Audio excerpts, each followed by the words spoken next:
Hey, everybody. How you doing? We're here for November zodiac reads. We are at the end of October right now. And I have off from work in the morning, so we are doing a late night tarot sesh.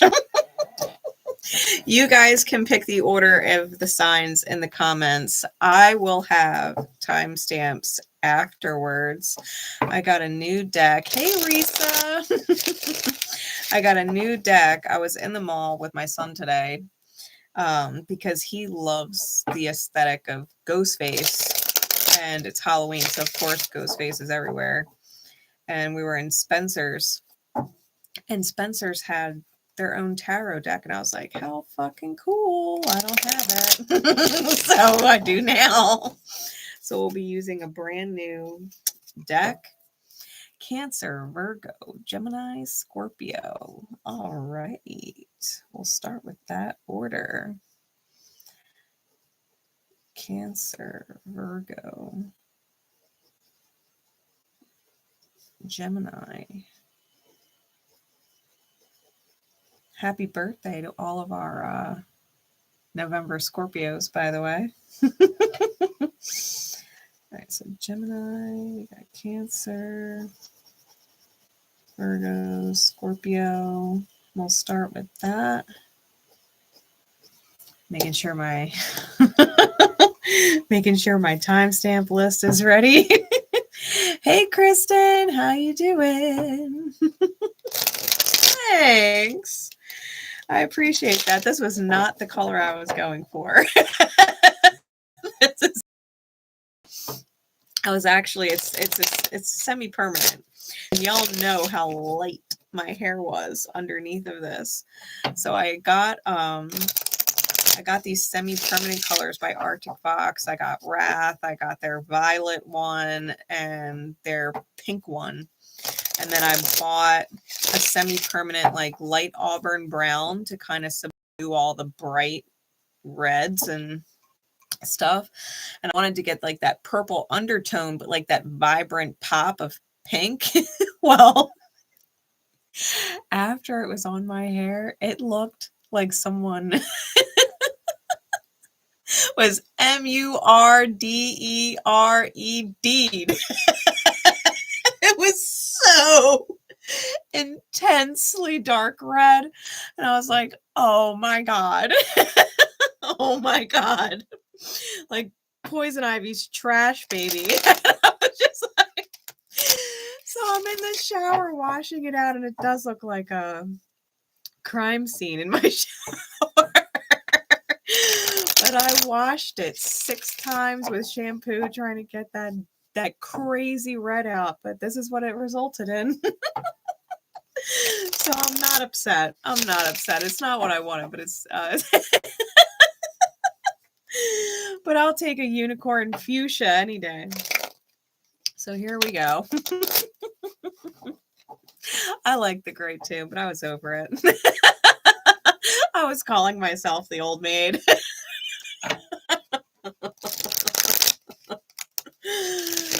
Oh, Capricorn, Aquarius, Taurus, Pisces. All right.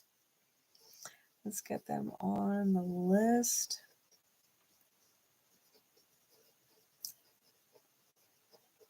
Capricorn, Aquarius, Taurus, and Pisces. But you know what? Venus is traveling over my sun sign, and Mars is about to travel over my moon sign. So I just looked at that as a gift. I just looked at this as a gift from the stars. That's just how I'm looking at it. Venus and Mars blessed me with their love child, and this is what I got. So I know I couldn't be the old maid. Oh, for real. All right. So we're going to get started. Oh, by the way, everybody, For those of you who were Divine Rebel members and Soul Star members, those tiers have been removed from the channel. It's only Pineapple patrons left. If you want to see the intention candles final results, then you would have to be a Pineapple patron. All right, the final results for the candles that we had on the full moon in Aries that just passed, that live just happened, and it is available for members to review. If you got intention candles and were a different tier, YouTube would have booted you from the tier and refunded you for the tier. But if you want to see that video, it is members only. So you would have to sign back up as a Pineapple patron. All right. All right. With that. Cancer. Let's get a timestamp in. 555 for Cancer. All right. Let's see. What is going on? Spirit, please. For Cancer. Cancer energy. Cancer placements, the house that Cancer rules for you. What is going on in the month of November for Cancer? What is going on in the month of November for Cancer? Let's see what we've got. Nine of Cups, the Knight of Wands.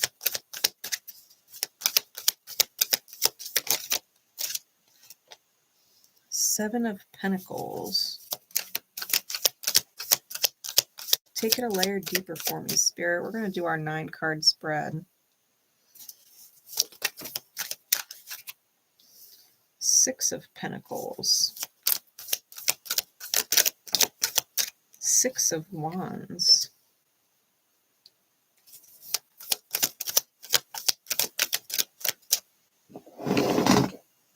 Give me some more room here.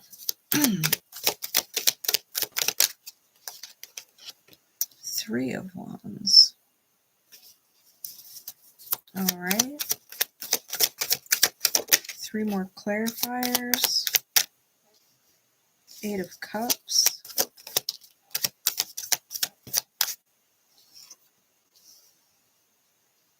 Ace of Swords, and the Two of Pentacles with the Hermit.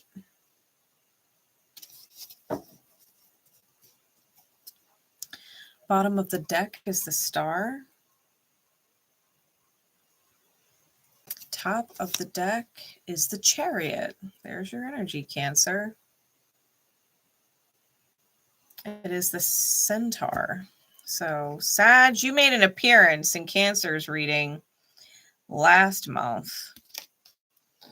I'm not surprised because I'm your reader. My Cancer energy is super strong despite being a Sag. Chiron as well could be playing a role in square to your sign, Cancer. All right. Let's see.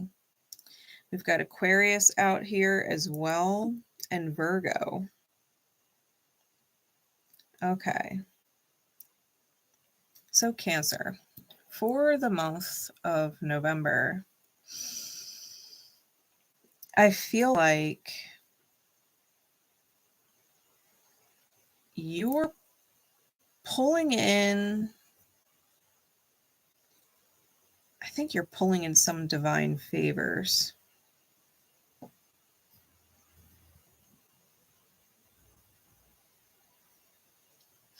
I've got the Nine of Cups with the Six of Pentacles and the Eight of Cups. Okay. This is what I'm looking at. It's the Kraken, Arachne, and the Pirate for your first three cards.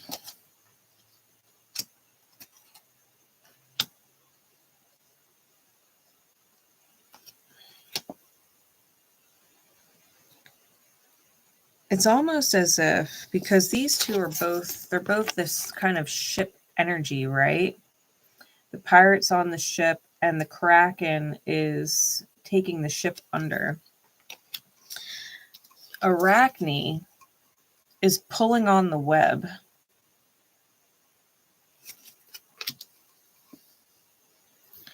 I don't think anybody is getting away with anything.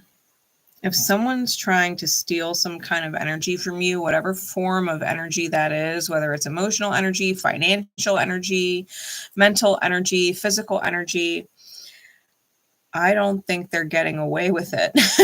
I don't think they're getting away with it at all. We have the Knight of Wands, then that comes out with the Six of Wands and the Ace of Swords.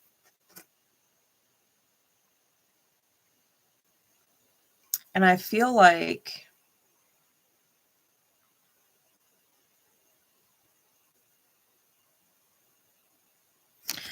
the truth is your best friend.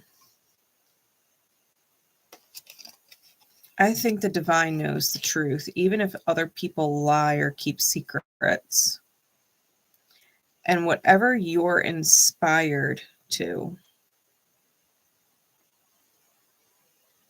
I think that you may inadvertently, I don't think it's intentional necessarily, but hey, Shaylee, thanks. I don't think that you're doing it on purpose, but I think that you following your own light is creating victories for you. And I think it's like, I'm getting this vibe of like ancient victory. Like it may have been due to you for a really long time, certain wins. And people may be trying to like interfere. We got the Seven of Pentacles, and you see all these people trying to interfere with all the different gears. But I think that you have some kind of favor, right? Things that you have done in high alignment. This is the brownie, the Three of Wands. And the brownies, they can be little fucking terrors if you don't treat them well. But when you treat them with just enough kindness, and you're not overdue with wounds and stuff, but you're treating people with kindness in the background that you can't see, keeping things straight for you, and they're hitting the target with things, right? We've got the elf on the Two of Pentacles under that. It's almost like, and the Yeti is with it. You are not alone at all. I think that's going to be really apparent for you in November. That lonely feeling, the Two of Pentacles is aiming right at it. Feeling like maybe you're the only one in the world like you within your own vicinity, right?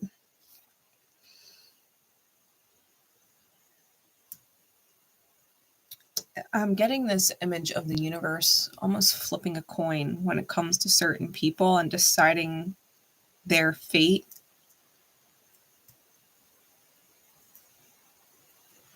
Like which path it's going to use to teach them. You are being moved divinely forward. I think that your own Chiron energy is being challenged, and it's healing because of it, right? It's healing from vampiric energy. It's healing from vampiric energy. I think certain people in your life that left you feeling stranded or undervalued are going to start reaping some kind of coin toss from the universe. Like the more they try and interfere with you and your path, the more the divine works in your favor so that they can't, right?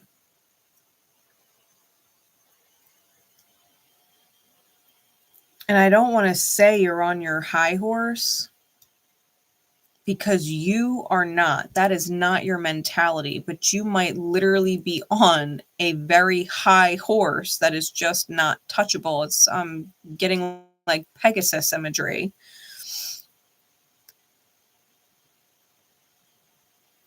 You're above the high ground. Like, even people who have taken the high ground or the high road can't actually touch you where you're at. You're at a point in your journey where things are starting to really come together. And I do feel like you are connecting to people that are meant to cross your path. I think you're weaving a very rich story. Energetically rich. And anybody who try and take that from you they're going to sink. Right? They're going to sink. But because the universe flipped the coin and was like, that's it. The obstacles are being removed from your path before they even become an obstacle. You know what I mean? The obstacles aren't even going to get close to you. What the hell is a mountaintop if you are literally flying over it? From the ground, it's a daunting task to get to the top of the mountain. But Cancer, I think that you're in this vibration of the mountain's not that big when you've got wings. It's not that big of a problem. It's not an obstacle like you think. I'm going to pull some cards. This is a Divine Conversations deck that I made a while ago. We're going to see what comes out as advice for Cancer. Darling, you are more capable than you've given yourself credit for. Simply commit forever, now, and always.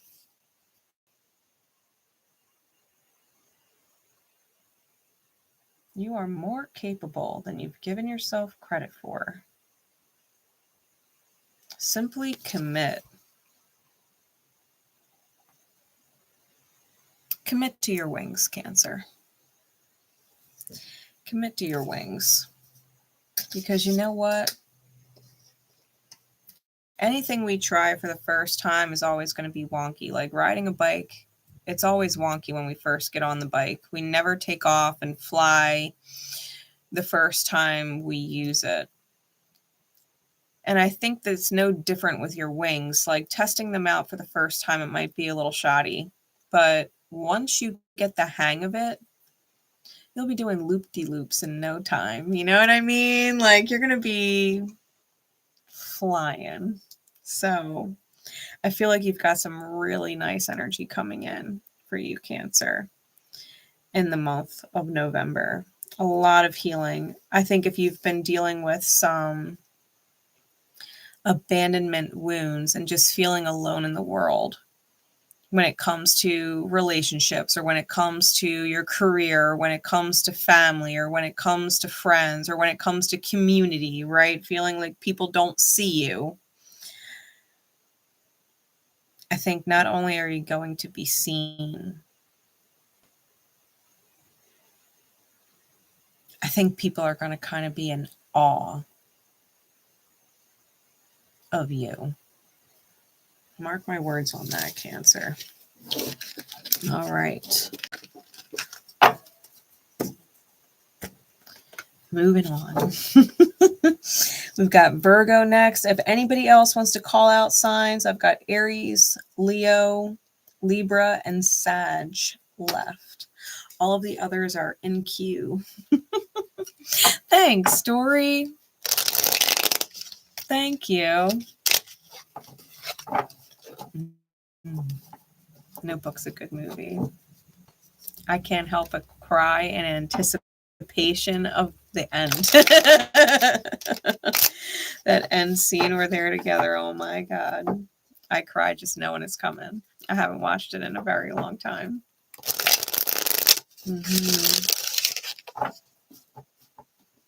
All right, Virgo, let's timestamp you here. 2022. All right. Spirit, please.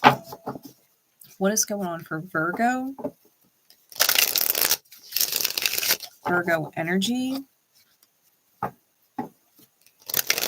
house that Virgo rules for you in November.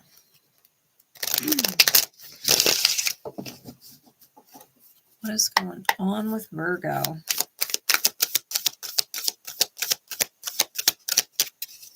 Insight, Spirit, please. What is in our highest good to know for Virgo?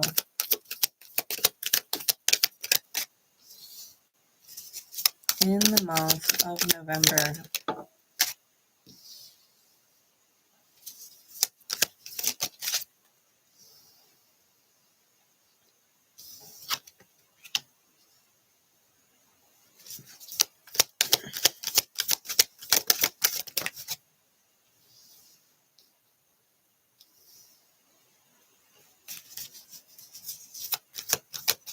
Take it one more layer deeper for me, please.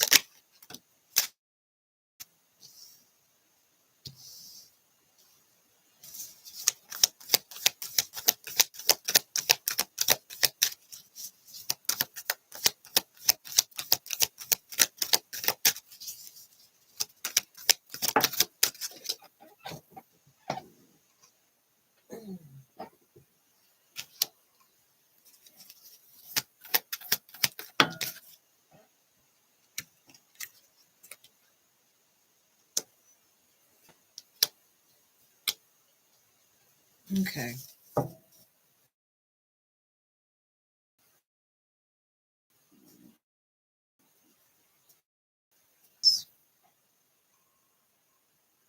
The echidna.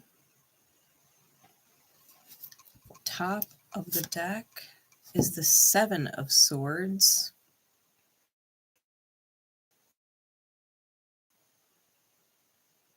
The Cannibal.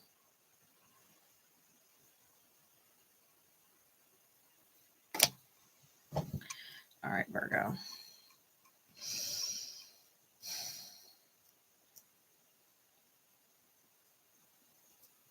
First three cards out.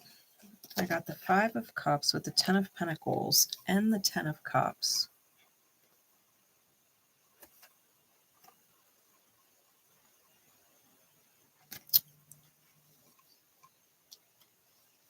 The Mermaid, the Leviathan.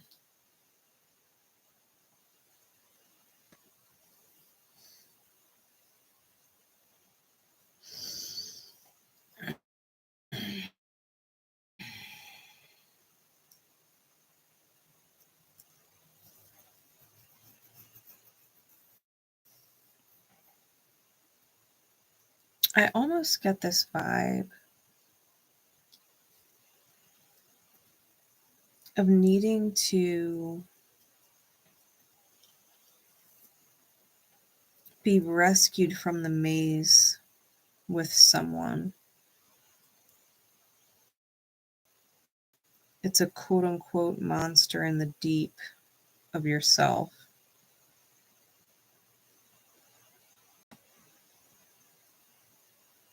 You're sitting through quite an emotional storm.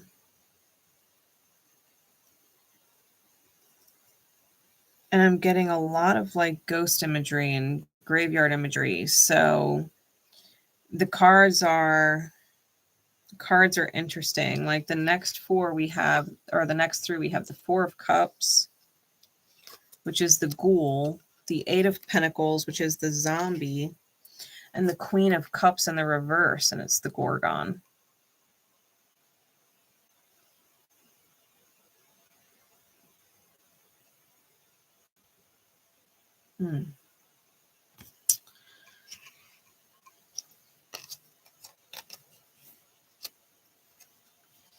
The zombie is a bride taking the head off of someone.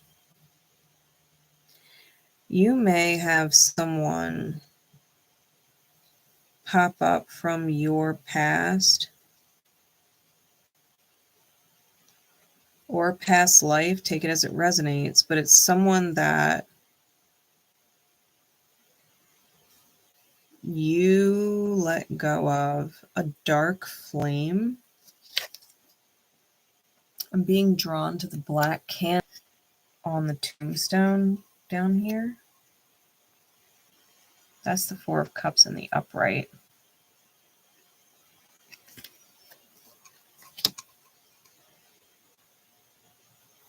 I think it's a dark flame that you let go of, a dark connection.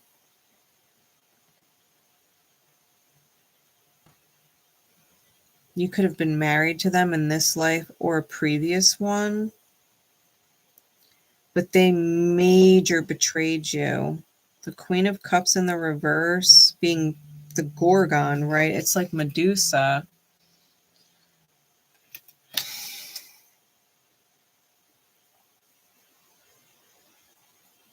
They committed some kind of foul against you and then blamed you for it.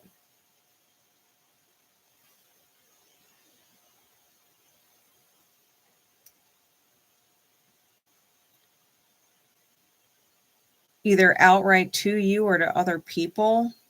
They made you look like the perpetrator when maybe you were the victim.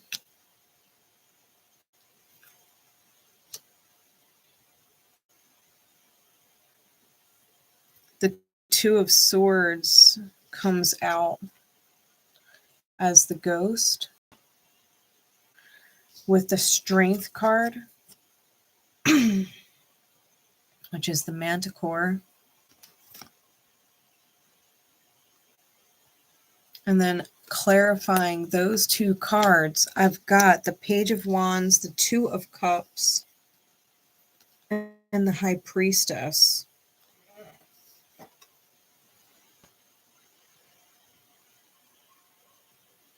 Necromancer, Unicorn, and Fortune Teller.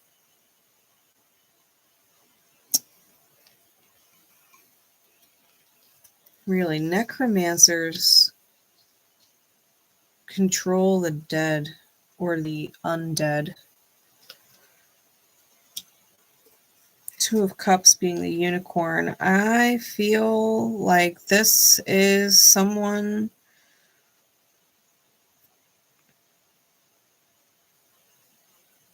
who may have been a one-of-a-kind person in your life or a one-of-a-kind person in your lives, your lifetimes.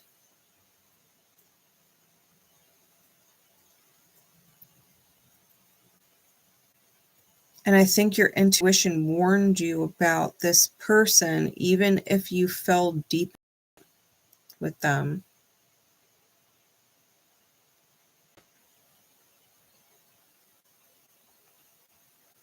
The Seven of Swords, right? The cannibal being the top of the deck. This is a thief of your authenticity. Like, they didn't go after the quote unquote sheep. They went after the person, the real person.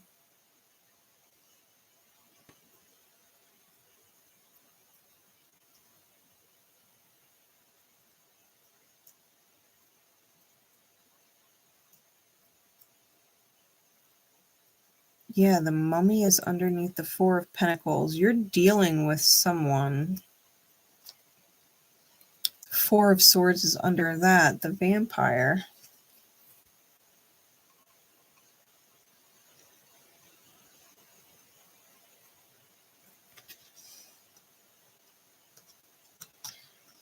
What you have coming up, really, the Moon is under that, and it's the Werewolf. Anubis is under that. Listen, this is someone from past lives. This is someone that this is not your first merry-go-round with them.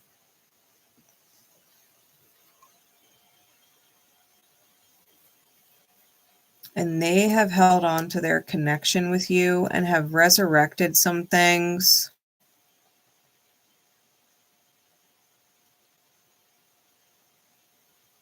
Because you haven't called in your guides, guardians, and angels to put them in their fucking place yet.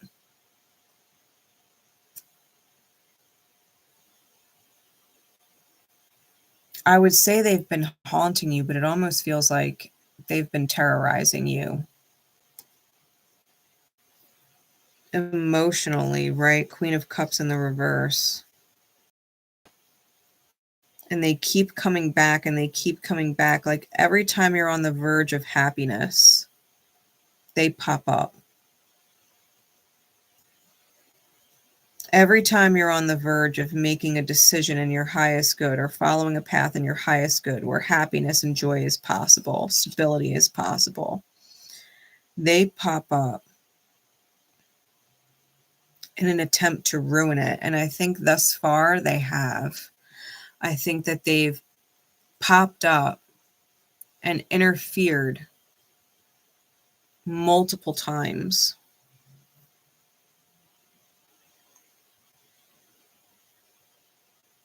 I think the big challenge for you is going to be watching it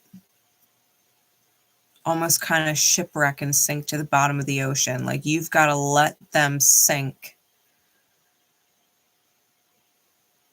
out of your life.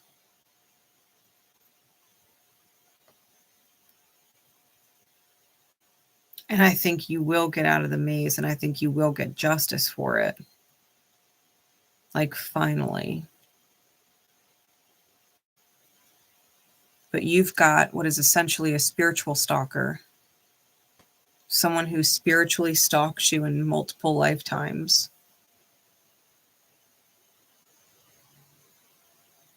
And they interfere with your happiness. They interfere with your ability to be a leader. They interfere with your strength. It's like they try and it's almost like they're your weakness.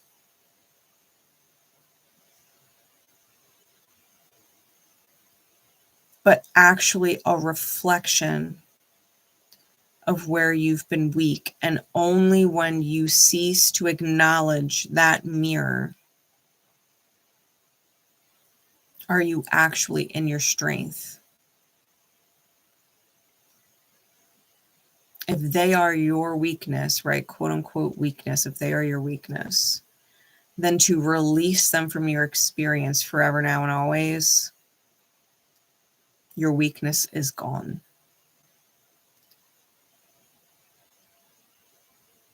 That's when you're in your true strength, when you can let this person go. What's the divine conversation Spirit wants to have with you for November?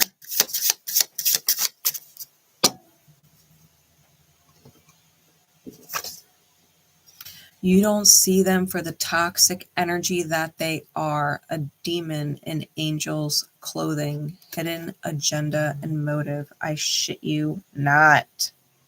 Virgo. Virgo, I shit you not. That is the divine conversation we're having. You don't see someone for the toxic energy that they are. They are your weakness. Buy into that when you collaborate your manifestation with that and you bring them back into the fold of your life.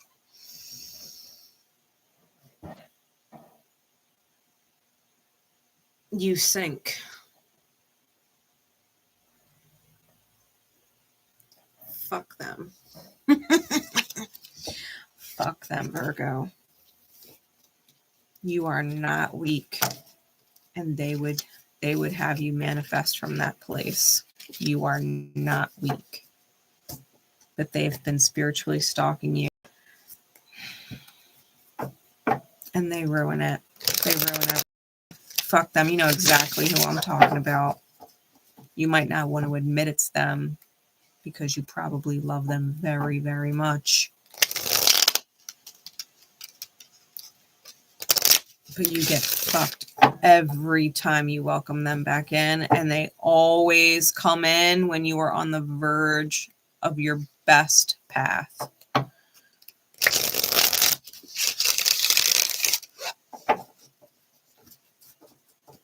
You are stronger than that. You are strong enough to turn this person away. You are strong enough to look at the weakness that is your mirror and say, no more. I am not weak.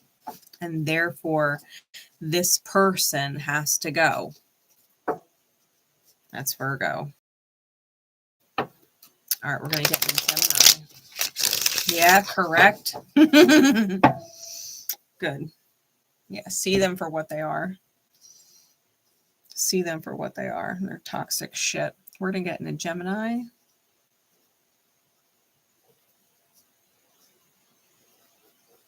All right, Gem.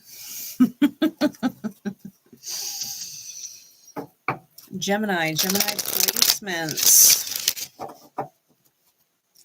The house that Gemini rules for you.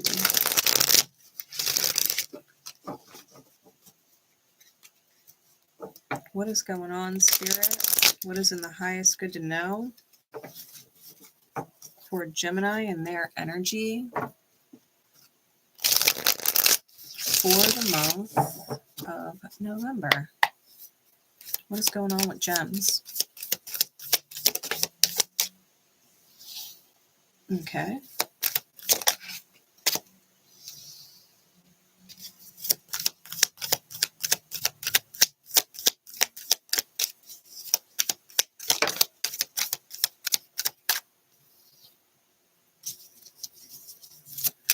Take it a layer deeper for me.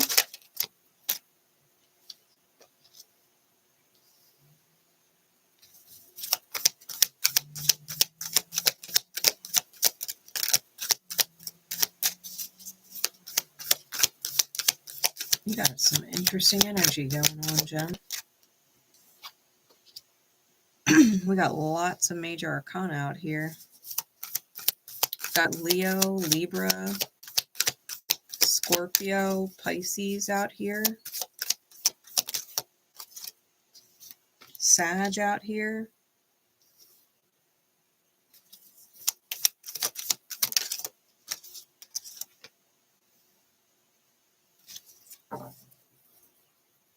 Hey Lala, how you doing? Capricorn. Right now we're on Gemini, then Scorpio, then Capricorn. We've got the 3 of Pentacles on the bottom, the dwarf. Oh, thanks, Lala. And the 5 of Pentacles, the shaman on top. All right. Gemini. First 3 cards out. We've got the 3 of Swords in the reverse with the King of Swords and Temperance. That is the Alien, the Viking, and the Sea Nymph.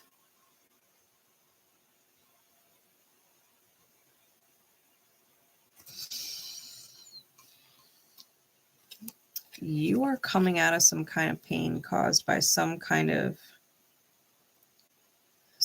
King of Swords energy. King of Swords can be someone calculating, right?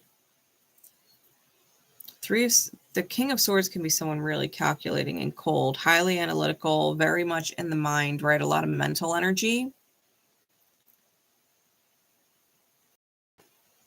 You're coming out of some kind of pain surrounding them. Going through the alchemical process, right? The healing. It's probably taken you some time. This could also be because it's the Viking.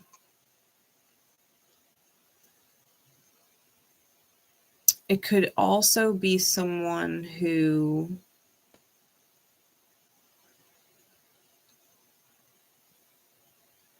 feel some kind of ownership towards you. That's what I'm kind of feeling. It's like they have some kind of ownership towards you, and there's some kind of double standard at play. Like, it's okay if they do it. It's not okay if you do it. And it is giving me that darker facet of Vikings, like graping and pillaging.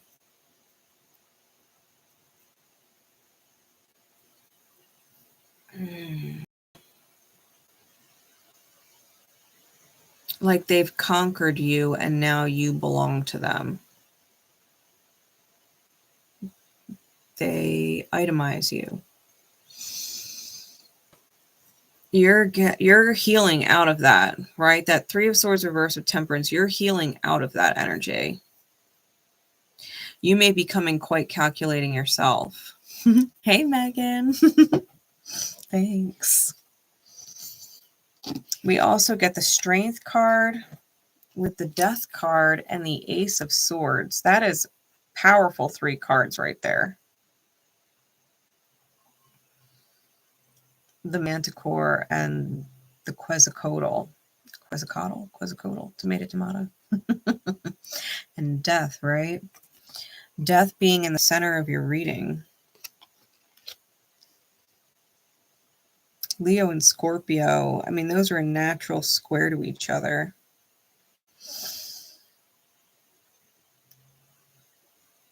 You may have had a difficult time in this transformation process, right? The alchemical process, but it was to help you see some kind of high truth.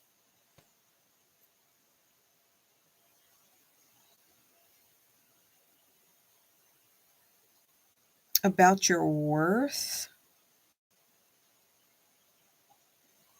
your value, and how you value yourself.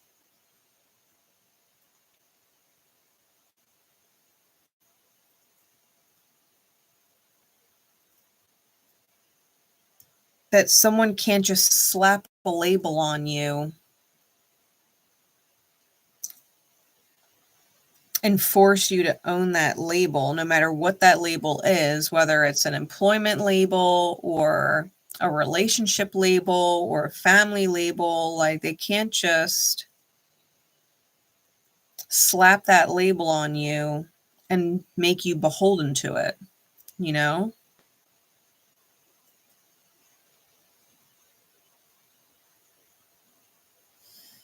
I do have a page out here. For some of you, it may be, if you're an adult and have adult children, it could be that, but that's not for everybody. For others,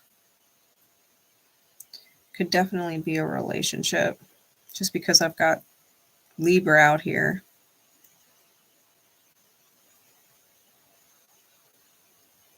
But I think this was a really strong learning curve for you in regards to what the truth is. And I think the time for the lesson learning, where it finally clicks, like, I think that's what's coming sooner than you think. I think you're moving on to somewhere else.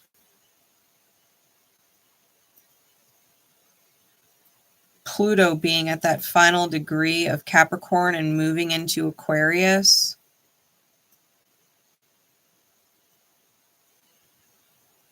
I think there's a part of you that is going to transform the way you do things and see things from a different perspective. If Pluto's aspecting your chart in such a way, or if you are Pluto dominant, right? Pluto ruled. I think you're reaching like a culmination point. We have Justice, the High Priestess, and the Page of Pentacles after that. The Valkyrie, the Fortune Teller, and Baron Samedi.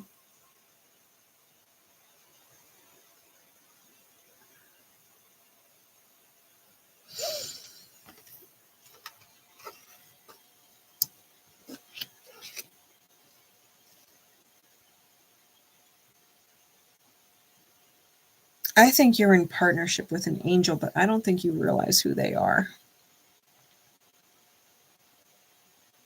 Or maybe you do.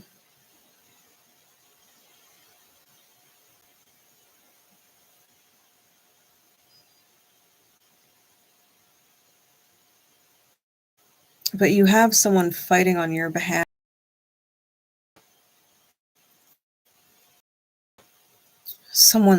Someone who's very psychic, even if they're secretly psychic and they don't acknowledge that they are, but they are.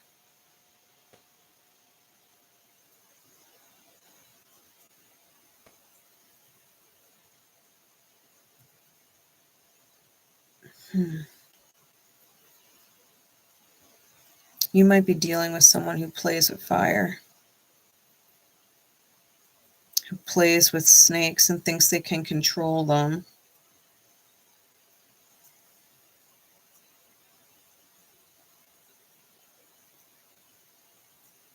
You might have a spiritual advisor in your reality.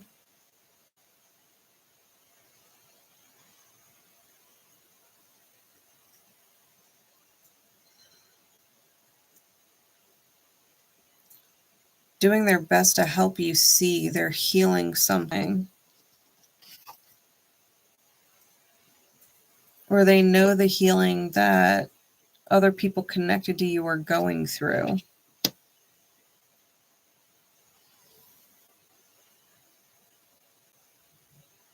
But someone sees it coming. I think whoever this Page of Pentacles energy is,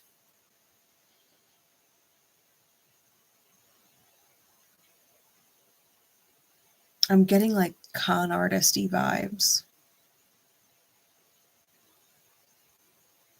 I think the challenge for you is actually seeing your quote-unquote spiritual advisor as the angel that they are.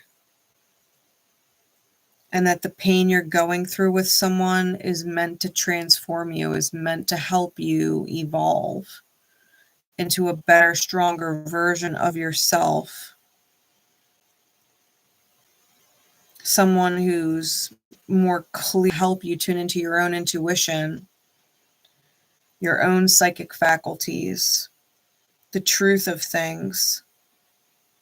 You may have at some point, if you aren't currently, you may have vilified some kind of intuitive person who is actually your strongest ally.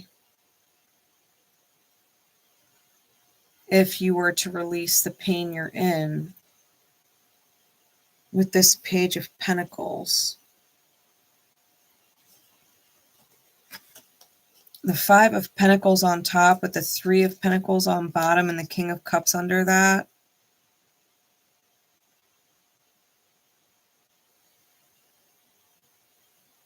It's almost like you're holding on to someone. They're an orc.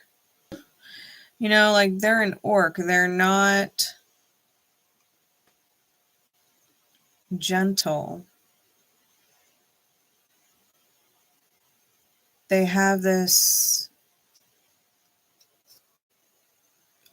I will step all over it and crush it kind of.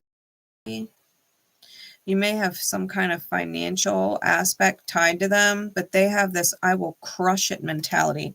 Look at the stance of both of these energies. They both have the same stance.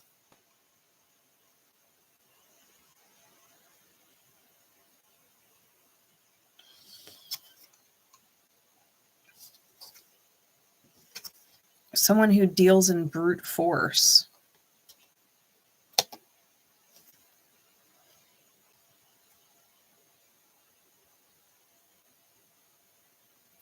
And they may be appearing small in their energy.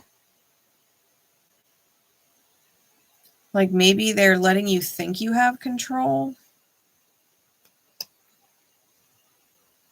but you don't. Because there's some kind of money aspect tied to it.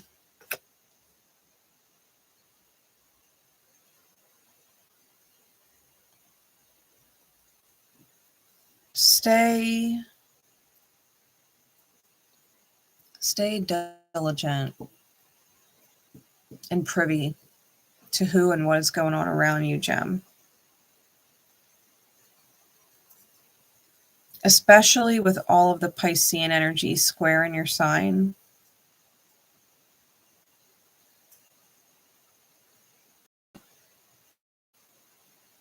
Someone you think is your enemy is not. They might be your greatest ally. Whoever treats you like you belong to them, you are theirs, who is in control of the money, someone who slapped a label on you and expected you to behave a certain way, they're not your friend. They're not your friend. What's the divine conversation for Gemini, please? For the month of November. What does Gemini need to hear?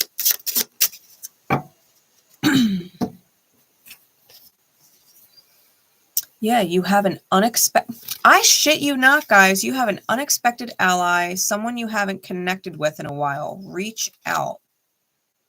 Yes, them.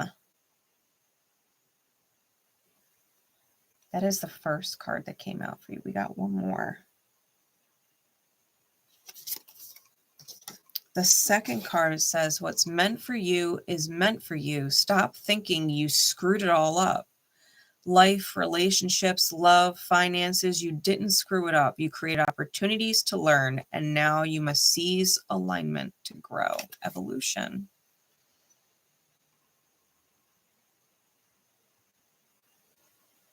Gemini, seize your fucking power.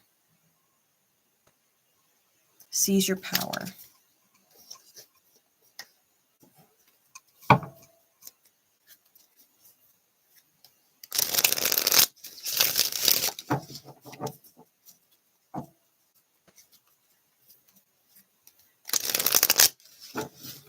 Your ally is someone you haven't reached out to in a while.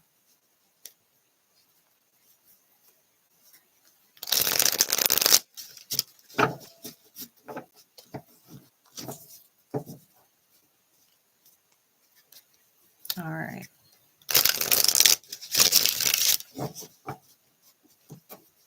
We're going to move on to Scorpio, then Capricorn, then Aquarius, then Taurus, then Pisces, and then we still have Aries, Leo, Libra, and Sag left. You guys can call them out and put them in the order that you want them read in. Let's get a timestamp for Scorpio. All right, Scorp. Happy birthday to you. Happy birthday to you. All right, Aries.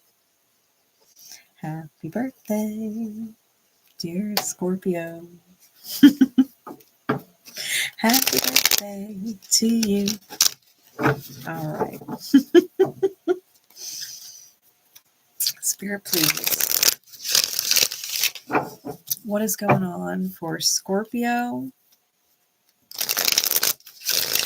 Scorpionic energy, Scorpionic placements, the house that Scorpio rules for. What is going on in the month of November for Scorpio?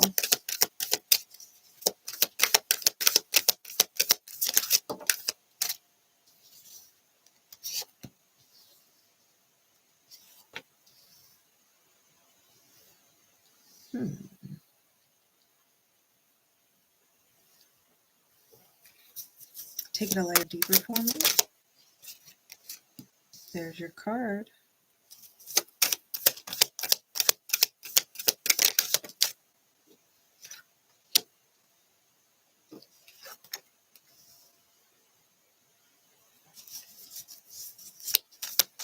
And take it one more layer deeper, please, Spirit.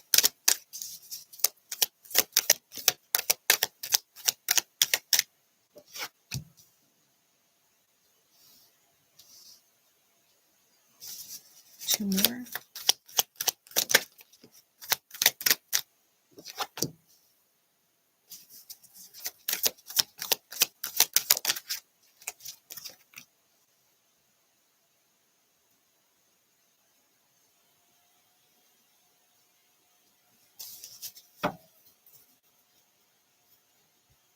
Bottom of the deck is the Wheel of Fortune, the Inquisitor. And the top of the deck is the 5 of Wands, the Chimera.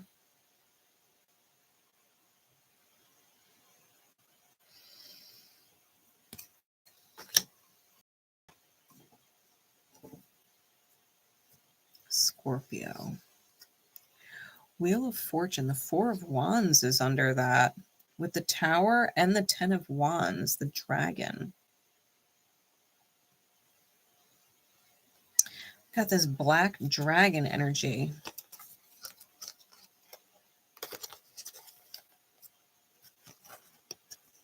Look at that.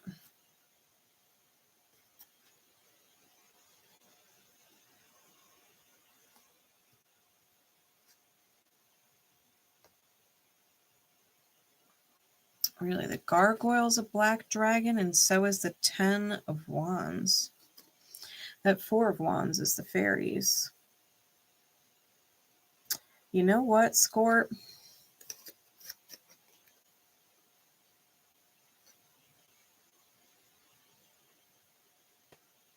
I think you're manifesting some serious fucking protection.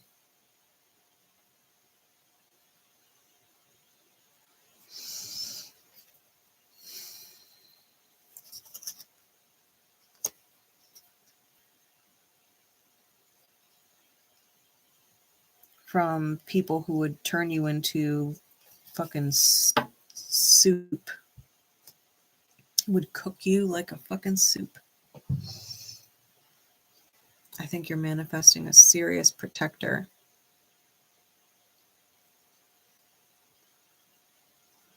It could be your own energy within yourself. It could be someone else as well. But you're manifesting a fucking force to be reckoned with. I think that you have pieced yourself together in such a way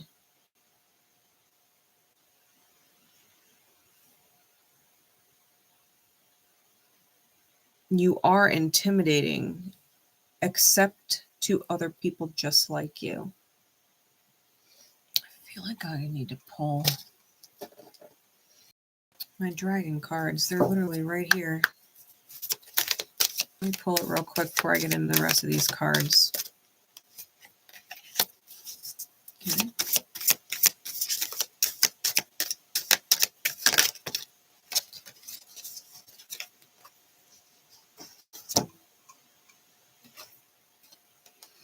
Archangel Gabriel's dragon brings purification, and Earth dragon clears your path and the land around you.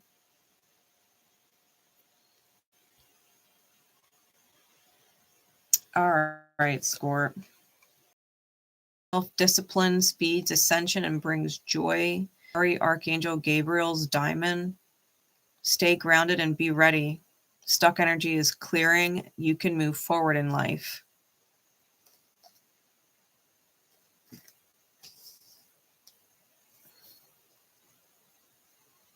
Yeah, we've got the 2 of Pentacles, the Elf with Death, and the Page of Swords.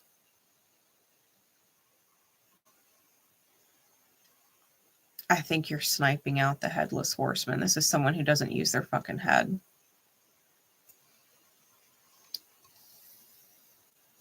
Someone who maybe talks a lot.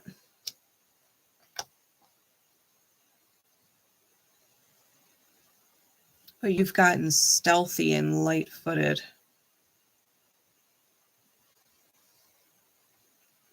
The Knight of Swords is who the 2 of Pentacles is aiming at. It's the Barbarian. And the barbarian next to that is the harpy. And it's almost like the barbarian is jumping to slay the harpy. But the elf is taking out the barbarian before it can get to the harpy. You're moving forward with that Six of Swords.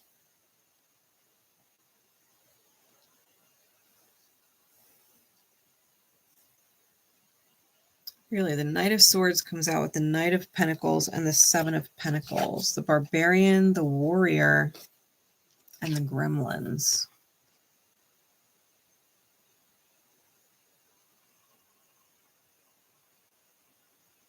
Yeah, I think, Scorp.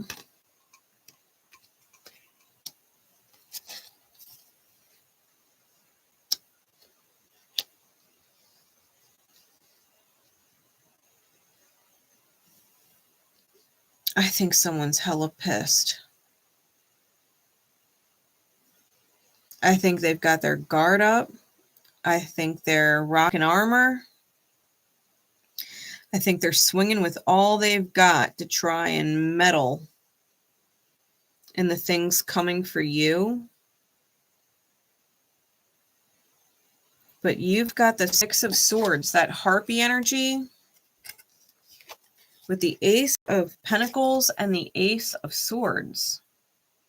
Like the new is coming for you, the new foundation, the new perspective, the truth of all that there is for you is manifesting.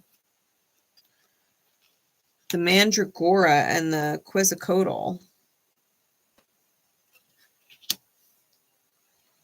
You're moving forward into new. And whoever or whatever this energy is, this heavy energy, this rageful energy,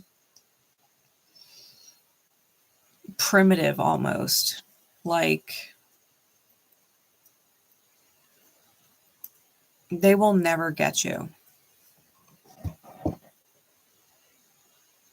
They will never get you.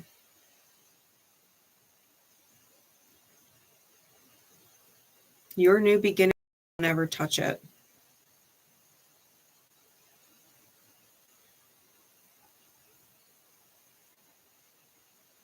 These are people who truly don't think. And when I say they don't think, they might think a whole fucking lot, but they don't use all of that mental power to its highest good. It doesn't serve them. Everything they think is just, it's like it's stupid, like stupid nonsense. It's stupid. Like they think a lot of thoughts, but it's almost based off a ton of assumptions.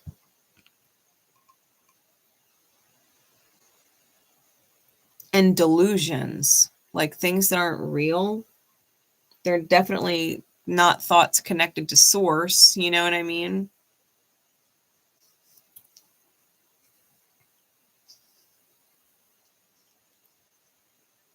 I think you're being released.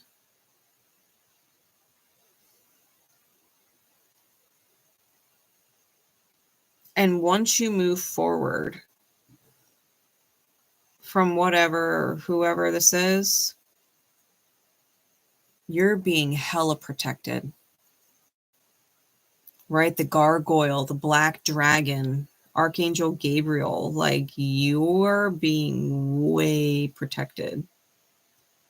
It's almost like you crossed an energetic threshold and they cannot pass, right? They cannot cross that line, that energetic line. You took a step into a territory of energy that they cannot touch.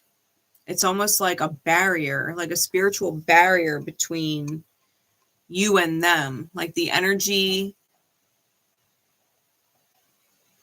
it's almost like they would try and bang through the wall, but the wall is not there. And you walked through it effortlessly like air. You just kept walking. But it's when they tried to walk past that line, it's almost like they hit an invisible wall and they can't get through it. It's kind of what I'm feeling. It's the imagery that I'm getting. And they're pissed. Like they're pissed.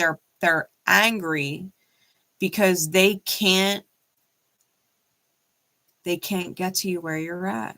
They can't get to your energy. They can't get to your... I think you're defending yourself against someone who, it's almost like they shapeshift. Version in front of you, they're a different version in front of other people are a different version in front of other people than them. Like they don't know who they are, but you know who you are. And I think that's the barrier. That's the difference. You know who you are. They don't. And that's why they can't touch you. That's why they can't fuck with you, because you are on a different vibration. What's the divine conversation, please, for Scorpio? What is the divine conversation for Scorpio?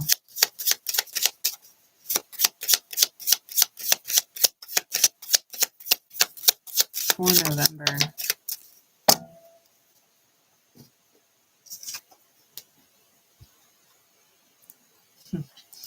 Spirit says, right? If I had it my way, you'd be happy and fulfilled and satisfied. So why do you insist on suffering? It's perception. It's a perception check. Do you see the person hell-bent on keeping you confused about who you are? If Spirit had it their way, you'd be happy and fulfilled and satisfied.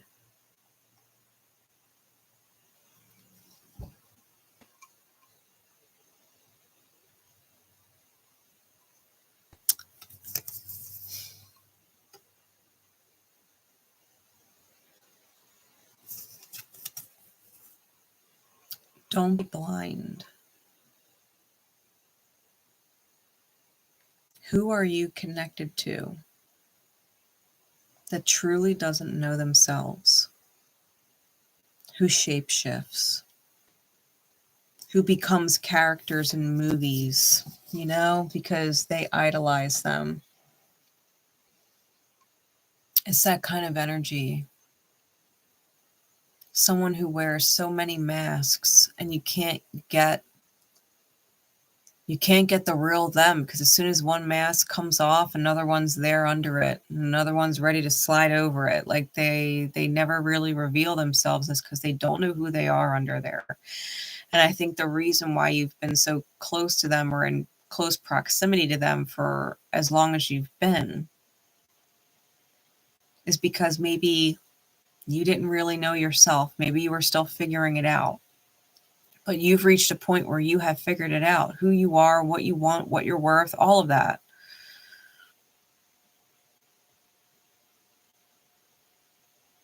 And whoever this faceless, headless, who's got a lot of words,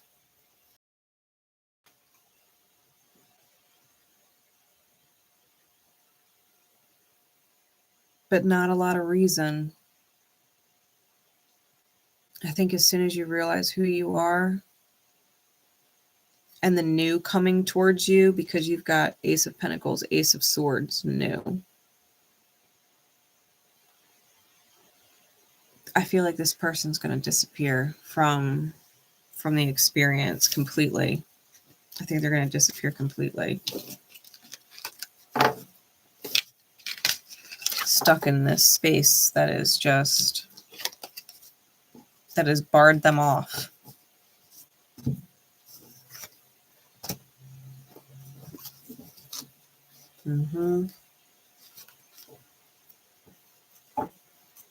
Like you cannot help someone choose to take the mask off. They've got to choose that themselves, and they're going to choose it through witnessing you do that yourself. When you drop the masks and just be, they'll have no choice but to start doing the same. They wear a lot of facades. All right, I got Leo. Leo will be after Aries. Yeah, Scorpio, you can't make them anything. You might see or think you see who they are under there. And you might be trying to pull it out to your own detriment. But I think that's the final mask. You are not their healer. You are your own. And when you see yourself that way as your own best healer, I don't think this person can touch you after that. All right. Capricorn. Capricorn, then Aquarius, then Taurus, then Pisces, then Aries, then Leo. And then you guys can call either Libra or Sagittarius next. So timestamp for Capricorn.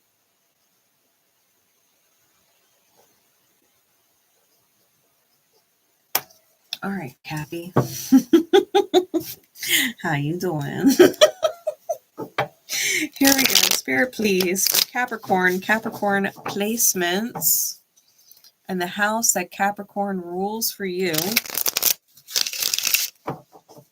Spirit, what is going on in the month of November? For Capricorn, please. What is going on for Capricorn, please? It's crazy. I know this is a November reading, but I keep hearing the word December. So maybe this pulls into December for you, Cap. In preface to the beginning of your season. We got the King of Pentacles out here.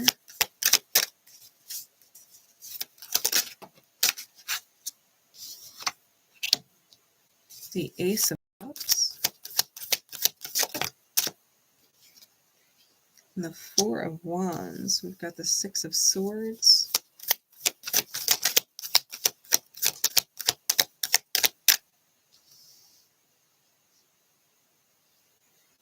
And what is that song? I'm hearing an old, like an older song.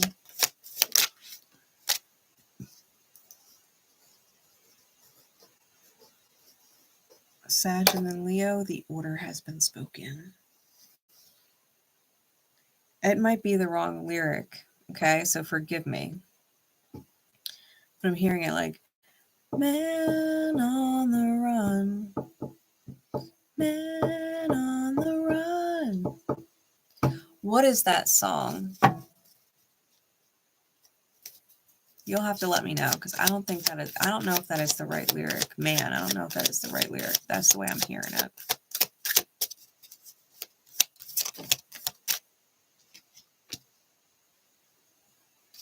Take this one layer deeper for me for Cat, please.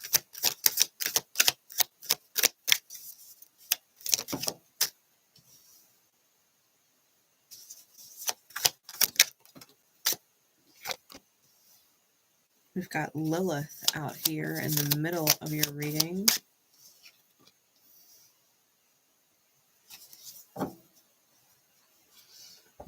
Justice is on the bottom. The Valkyrie.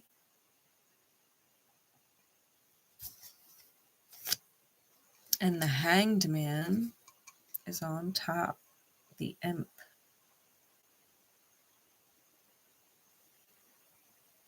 Band on the Run by the Beatles. All right. Thank you, Story. I appreciate you. You might want to listen to that song. Maybe the Beatles have a message in there for you. It pays to be old. Yes, it does. Yes, it does. All right. Capricorn.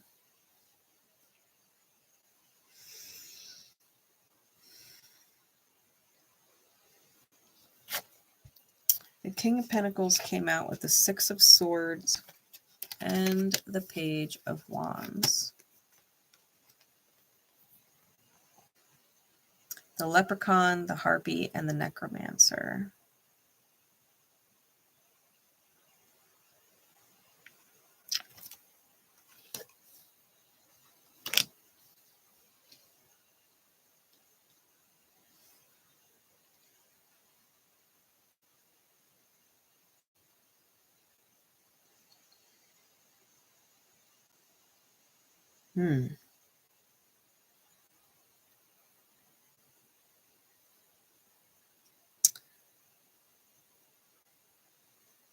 I think that for someone, I'm hearing the words covet. I think they're coveting you.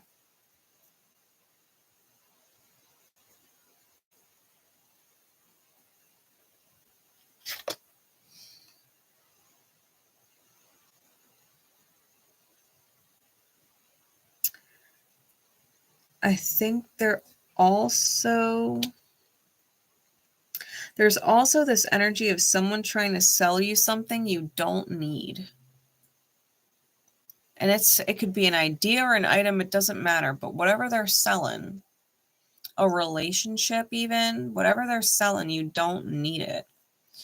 You would only need it if you were outside of your natural environment. Like I'm getting this imagery of like horseshoes, like domestic need horseshoes because they're in fields, they're in soft terrain. They need horseshoes because their hooves don't naturally wear down the way wild horses do in more rugged terrain where there's rocks and different things that they're crossing where their hooves get naturally worn down. They don't need to have their hooves shaved and, fixed with these horseshoes. But it's almost like someone is convincing you that you're lucky to have these horseshoes, but it's only because you're in an environment that is keeping your spirit captive, right? That wild spirit.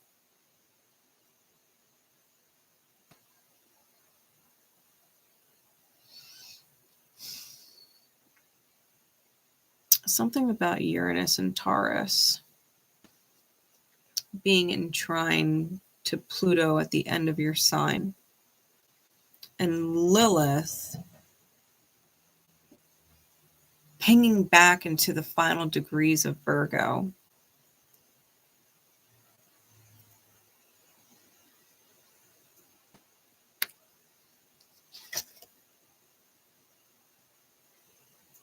The Ace of Cups is the giant whale, and it comes out with Lilith.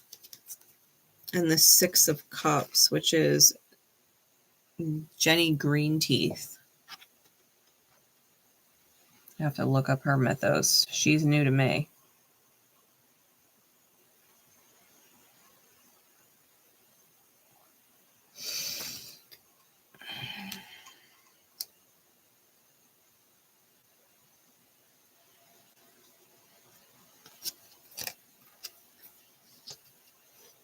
This is someone,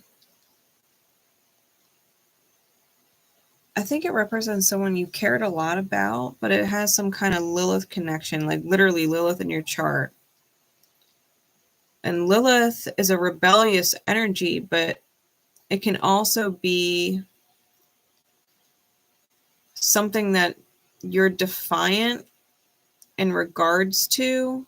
Either you're defiant towards it or in defiance to other people when they try and contest it or talk to you about them. That is not good for you because Lilith in its shadow can represent self-abandonment, okay, in a birth chart, where you abandon yourself, where you abandon reason.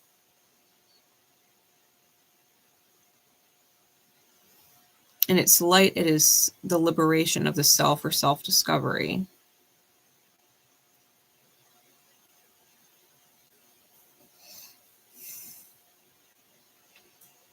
The Four of Wands with the Two of Wands and the Ten of Cups.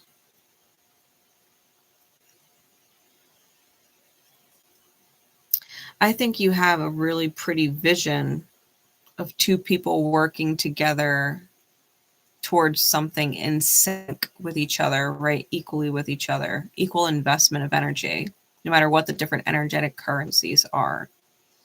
I think you have this visual of you and someone else, or you and two different people, right? Or a vision in general about what it looks like to work with someone. A Ten of Cups, right?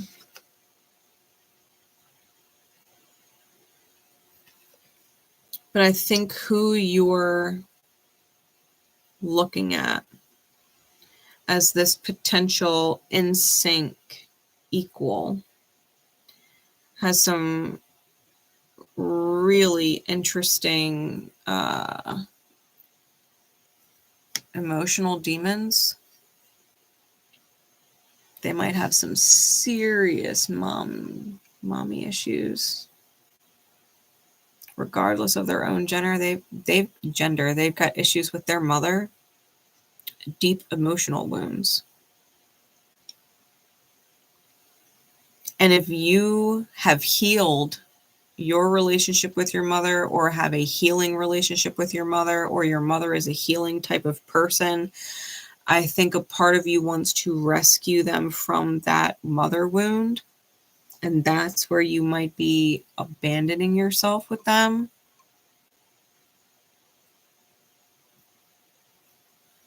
You got to be careful that you don't end up in spiritual stagnation with them, right? The Hanged Man there on top of the deck.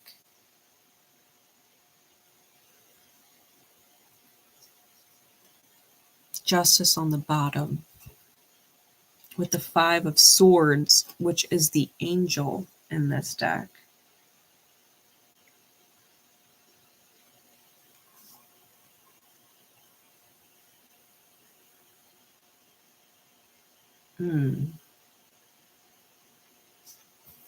A Queen of Cups. Someone who cares really deeply, or who is empathic and connected to you. Someone who you might mentally have a hard time seeing from their perspective sometimes. They could be someone who is really intuitive and literally a mother to you, or someone who connects to you on that vibration, right? Like a past life mom who is in a different role for you this life, but that's the role they play. That's the vibration they carry.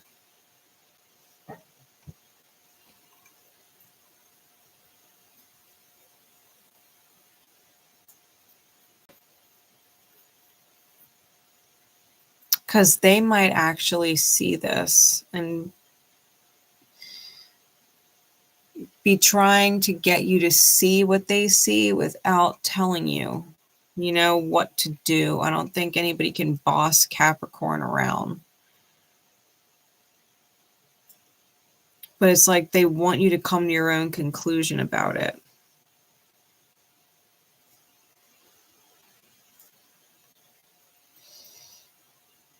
I think the challenge for you is going to be overcoming thinking you can control it, that you can actually get a grip on this person's healing, when really you need to be a little more in sync with yourself and your past life soulmates that promote or influence your forward progress.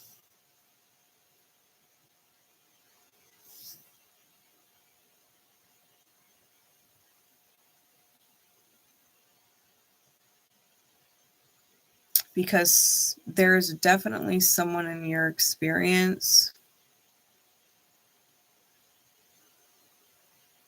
that you don't need. And they're trying to come off like you need them and want them around. But you really don't. Not on a spiritual level, you really don't.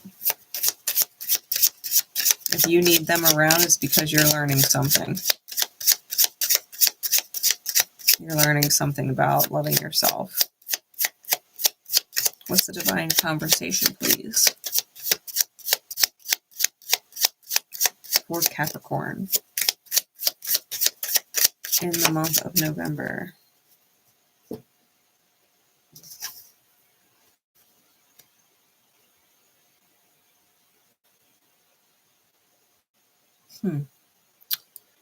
You know they're thinking of you too. Whatever differences there are can be worked out. You are too close to quit now.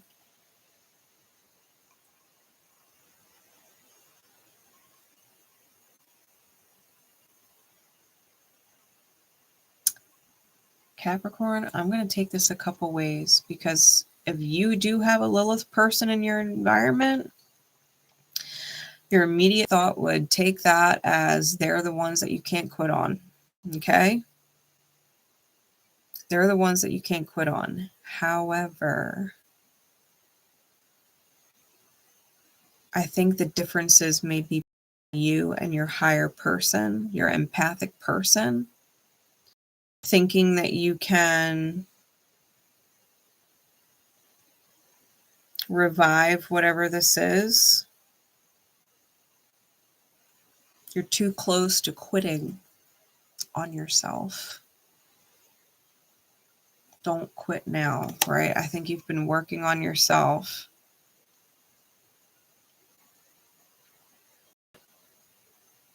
You and your empath person, your mother type archetypal figure in your experience may not be the same. You may be very different. But those differences can be worked out. I think you can actually be in sync with your empath and utilize the intuitive empathy of your person, your mother person, that you can integrate that guidance into your forward movement. Because I think they're thinking about you a lot. I think if you think about them and what they would have to say or how they would feel about something, I think they're thinking about you too. But you definitely have another energy who wants you to think this is them. They want you to think this is them.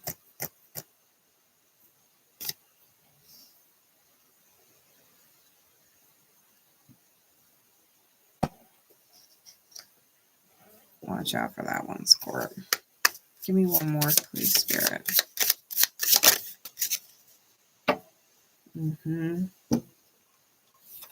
Take the best advice you've recently given. You are not exempt from taking it. Lead by example. Take the best advice you've recently given. You are not exempt from taking it.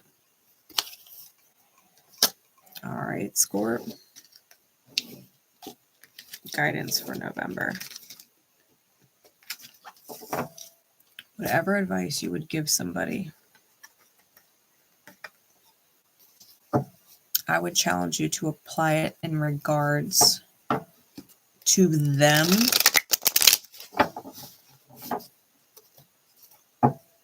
and see if you meet yourself with resistance.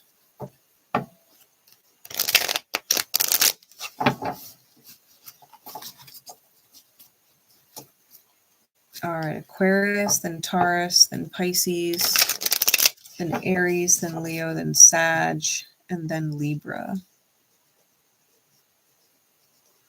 You guys picked the order. All right. Aqua. Let's get a timestamp for you before I forget. All right.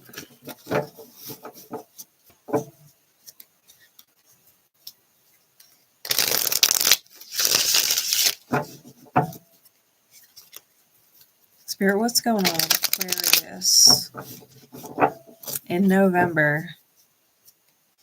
Especially with Pluto coming back into your sign. It's going to have a nice long 20-year stay, give or take, in Aqua. I just did Capricorn, Shaylee. Just did Capricorn. You can go back to the 1 hour and 11-minute mark, 55 seconds. That's where we started. Go back about 20 minutes. Let's see. What is going on with Aquarius, please? Aquarius, Aquarian energy, Aquarius placements in your chart.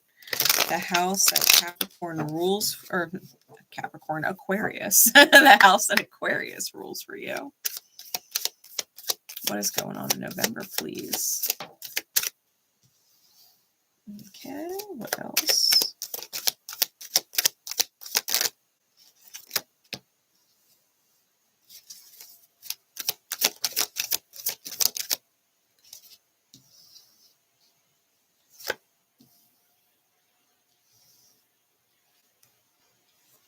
I was waiting for her to come out.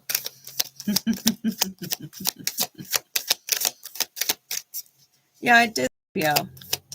I did Scorpio and then Capricorn. Let's see.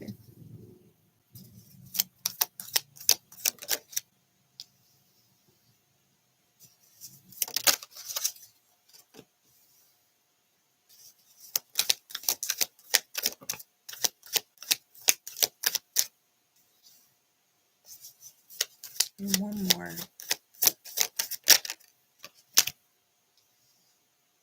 Okay.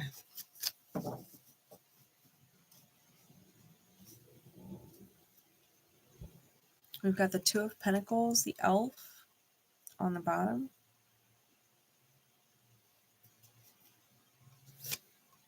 And the Ace of Cups, the giant whale on top.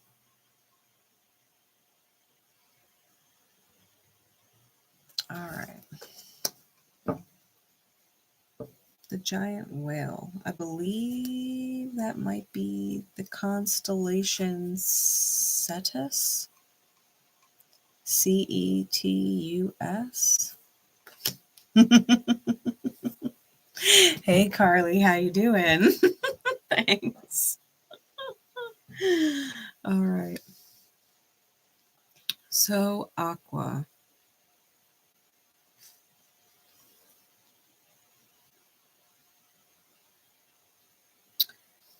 First three cards. I've got the Four of Pentacles with the Empress and the Four of Wands. I think you're holding on to a vision of what you deserve to receive. We got Goddess Kali out here with Echidna and the fairies.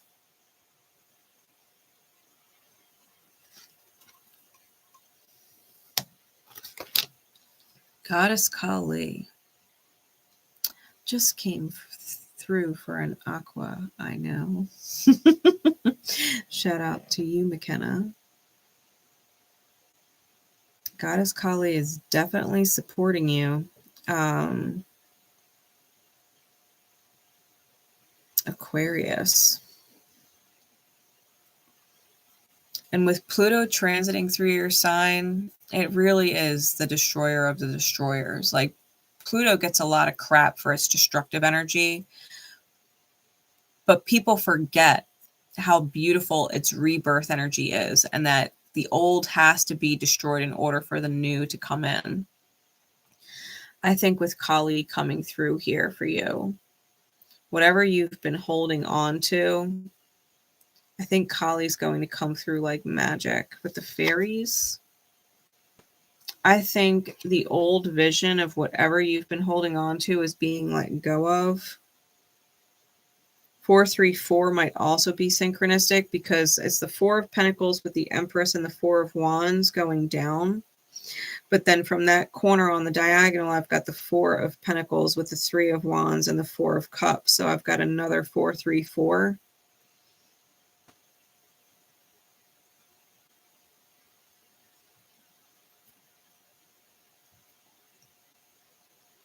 Sevens could also be synchronistic for that matter. But definitely 434 synchronicities. You might want to look up that angel number. Like, actually Google it, angel number 434. Joanne Sacred Scribes, I recommend her site for angel numbers. 434. I've also got the Six of Pentacles here with the Three of Wands and the Ten of Swords. Ten of Swords is in reverse. We all love that. Fuck that Ten of Swords. It can stay in reverse all day for the rest of our lives. But I do feel like you are weaving something, a part of your journey where the self-sabotage or the betrayal facet of the self is being seen and let go of. I think you're moving forward from it. I think you're going to realize that the divine is helping you in beautiful ways. Ways that you might not truly understand yet, but it is.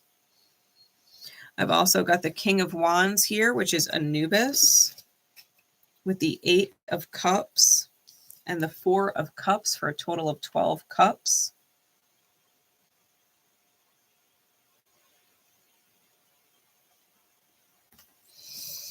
The Pirate and the Ghoul.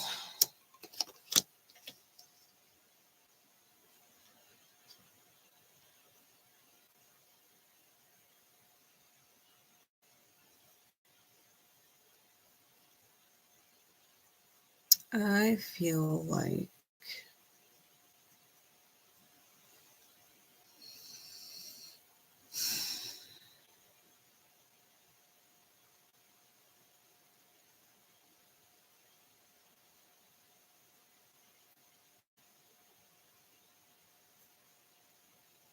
feel like you might need to read or listen to the story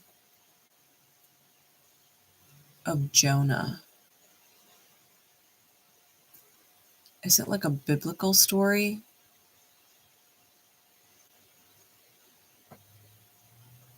There's something about that.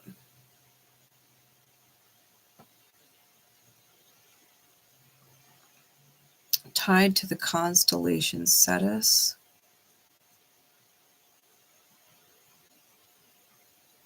It's the story of the man who gets swallowed up by the whale.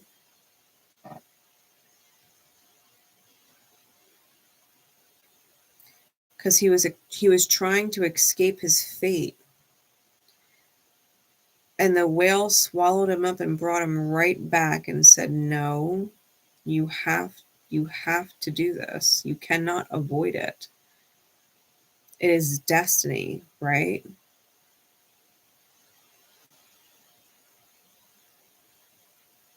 And I think that he was trying to escape it because he's like, they would never listen to me. They would never want to hear what I have to say. I'll be a joke, right?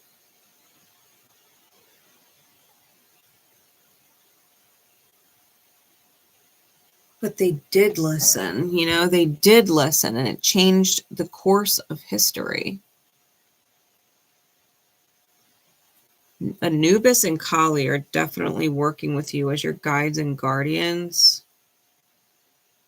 They're helping you move forward through to new visions, new fulfilling. I'm hearing the words ideal emotional spaces.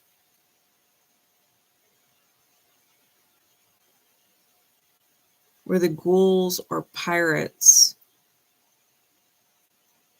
that leave you feeling unfulfilled, feeling like you're missing opportunities or missing out on things because you're not there where they are, right? This kind of reaching and grasping energy. It's almost like Anubis is asking you to transcend your visions, right? To transcend or evolve your visualizations. To see farther than the Four and the Eight of Cups.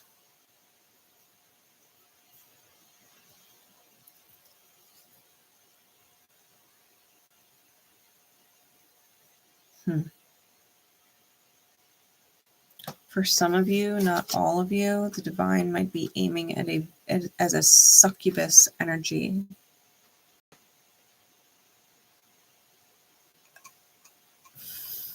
a draining feminine or a draining female. Whether you are male or not, right? It could just be someone, if it's not romantic, it could be friendship, it could be business. But they want you in that impoverished state. It makes them feel powerful. It makes them feel powerful.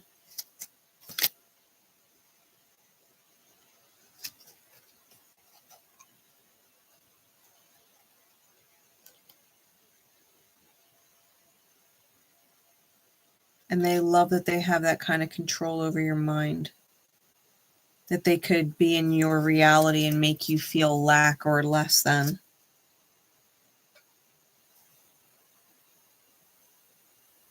Transcend vision. Transcend the visions, Aqua. Visualize something beyond them. Visualize beyond them. Guidance. Divine conversations from Spirit. Says life is not meant to be hard. Stop putting off the one thing you know you must do. Courage. You got a succubus in your life. You know what you have to do. Courage. Courage.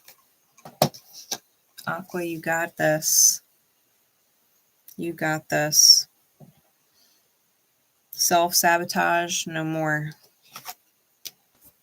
Let Anubis and Kali rid you of that energy. Transcend it. Transcend it. All right. These are my aquas. We're going to go Taurus, then Pisces, then Aries, then Leo, then Sag, then Libra. Cancer, Virgo, Gemini, Scorpio, Capricorn, and Aquarius are already done.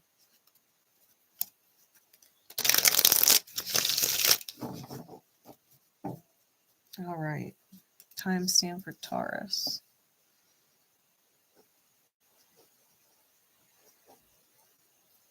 We're getting a lot of double numbers in the timestamps. Every time I look, it's a double number. Like we had 555 for Cancer. We had 2022 for Virgo, right? 222s. We had 3626 for Gemini, 5353 for Scorpio, 11155 for Capricorn, 13030 for Aqua, now 14343 for Taurus. Synchronicities. All right. Aqua, you might have strong Taurus in your chart. Because you had them 434s, and that is in their timestamp. All right. Spirit, what is going on with Taurus? Taurian energy. Taurus placements. The house that Taurus rules for you in November.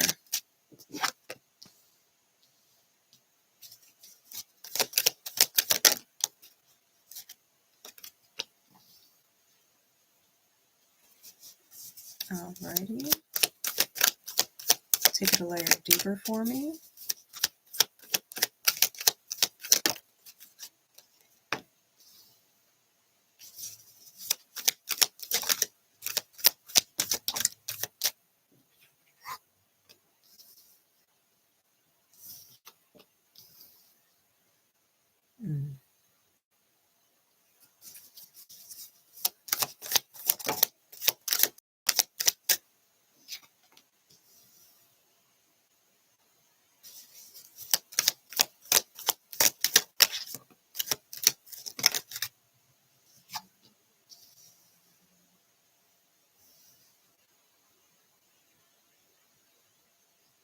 Okay.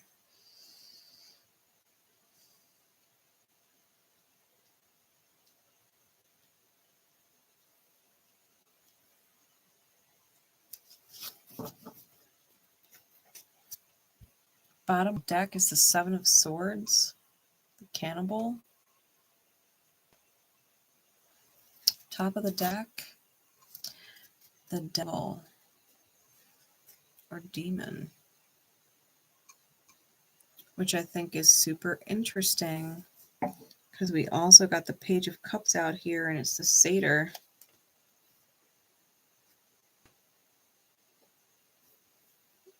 Got warlock energy out here. Shaman energy out here. Under satyr and warlock.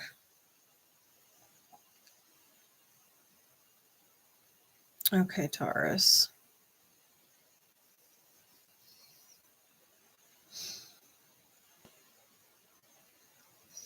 Got the Knight of Pentacles with the Six of Wands and the Emperor. The Queen of Pentacles with the Two of Wands and the Seven of Pentacles. And then the Magician with the Page of Cups and the Five of Pentacles.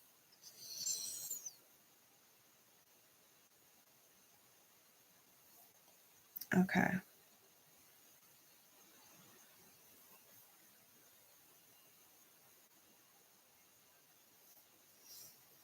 I think you're involved in something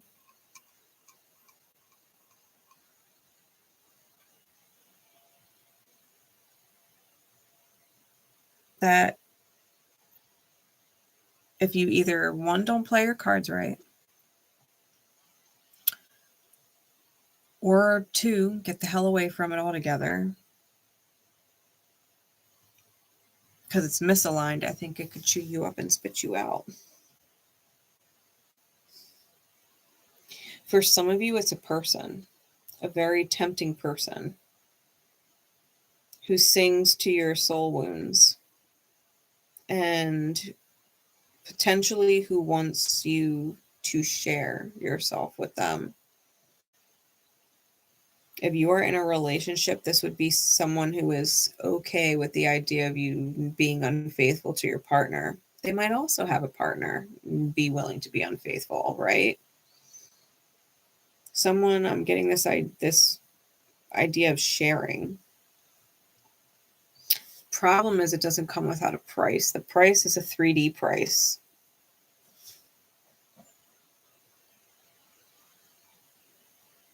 I think initially you are in a victory mindset and you have your guard up in regards to whoever or whatever it is, and that you're in your power in regards to them or it.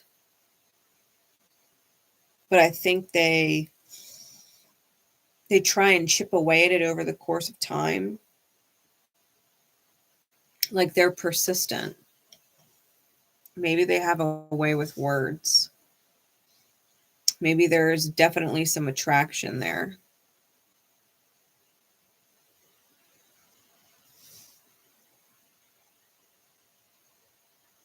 If it's not romantic, it could be a person who is trying to charm you to follow the road they want you to take that best benefits them in the moment, but that hurts you in the long run. That's the vibe.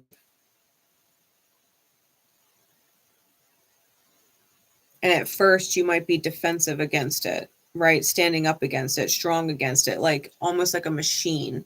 Like it's a no-brainer to say no to it. No-brainer at the beginning of the month. But the more they try and talk to you, the more persistent they are, the more maybe charming they are. They're using certain language and certain words that are appealing, right, to you in some which way, shape, or form. They're trying to chip away at it. And they might even have other people working with them to kind of double down on what they're saying. Like, oh, come on, it's not that bad, or it'll be great, you know, we can do this type of shit. I think you're going to fucking regret it, though. Financially, that Five of Pentacles comes out at the very end with them. The Seven of Swords on bottom, they're energy thieves. Whatever it is, they're taking your authenticity and they're going to chew it up and spit it out. It's going to leave you mangled, and there's some kind of devil attachment to it. There's some kind of, I'm hearing, and for everybody it'll be different, but it's like a 7 deadly sin whether it's greed or sloth or vanity or pride or whatever it is, right? There's some kind of 7 deadly sin attached to it. And you might not be aware that you are being influenced by that energy, or that they're trying to dig their claws in it, playing to the shadow of greed. If you succumb to it, right? That's what I'm saying. It's like you either got to play your cards right or cut it out entirely. And I'm definitely erring on the side of cutting it out, because you would have to exude some incredible self-control to stay in that initial energy of no, right? That defensive, armor on, guard up, robotic machine, no, right? No, very clear energy, emperor directive, right? You are in your power. You are calling the shots. The answer is no, period. I think that to stay in that energy and have them chipping away at it every day, I think at some point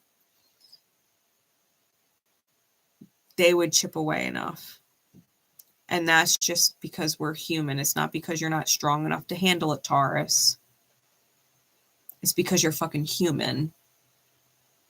And over time, people with bad intentions get away with a lot of fucking shit. Way at our better judgment over time.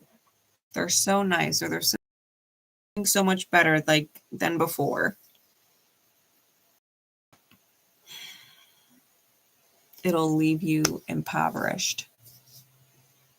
5 of Pentacles. I'm just telling you right now, if you value your money, if you value your stability, do not go down the rabbit hole with these people. Because there's definitely a ringleader, and then other little cyclops, right? Tunnel vision, that are like doubling down on what they're saying. They're in sync with this other person. And it's because this person, the ringleader, I'll call them the ringleader, feeds them the fire that makes them feel like they're useful. They're nothing without the warlock, the magician energy, the satyr, right? They're nothing without this person. That's why they're following, and that's why they're doubling down. They're just like repeat and repeat. Spiritual guidance for you. Your addictions have, are, and will continue to hurt you more than you realize. You can't afford the kind of pain they are yet to bring. Divine intervention. What are you addicted to? Praise? Addicted to attention? Addicted to chaos? There's a lot of addictions. Are you addicted to the idea of feeling important? The divine is intervening. Do you have an addiction of suffering? People will be surprised. I hate suffering, but you keep choosing things over and over again that result in it. You must really want to feel it if you're not changing. Says you know you are wasting your money or spending it on the wrong things. Help yourself. Pay off your debts and save.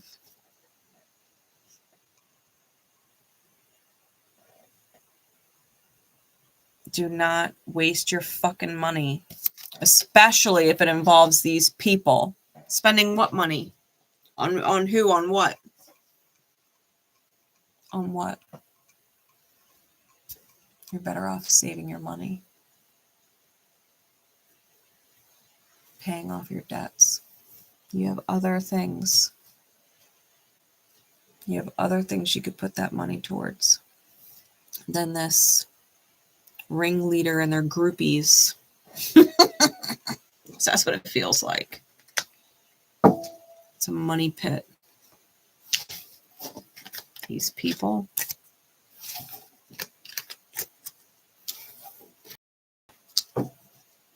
Money pit.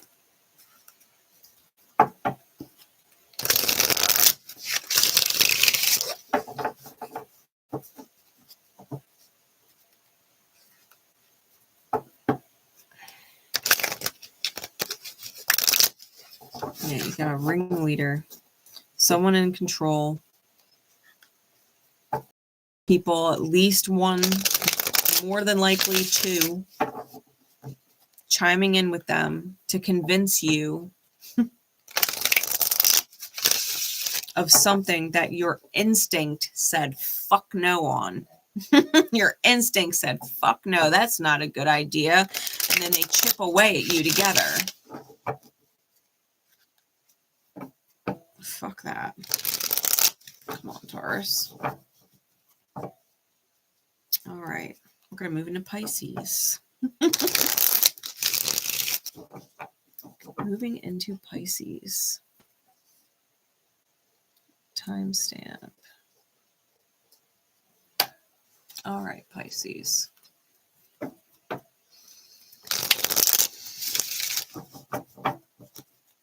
Spirit peas.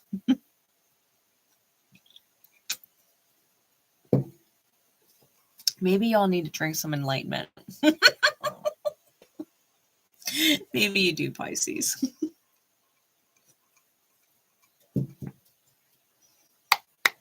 Pisces placements. The house that Pisces rules for you.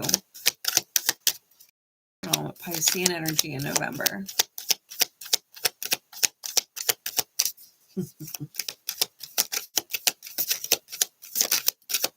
Some of y'all Pisces, you might really need to drink some enlightenment.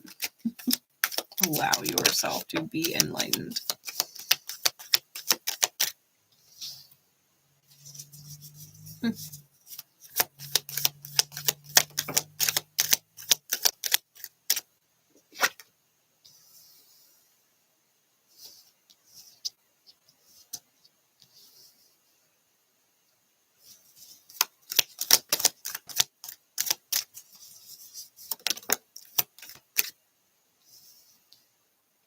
Pisces, your card is out here.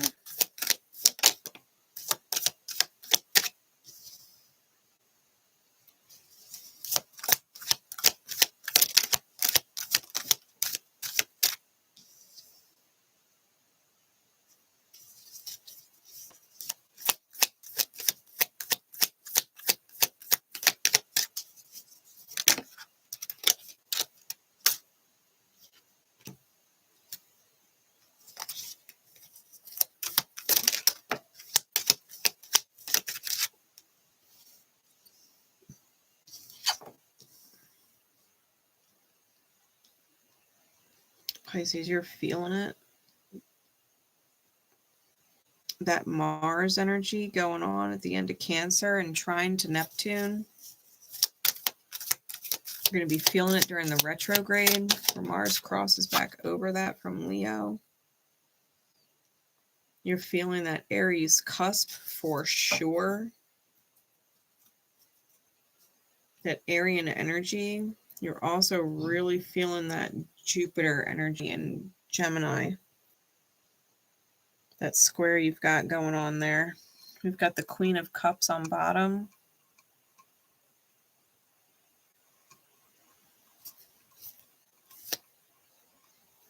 And the Six of Pentacles on top. All right. Pisces.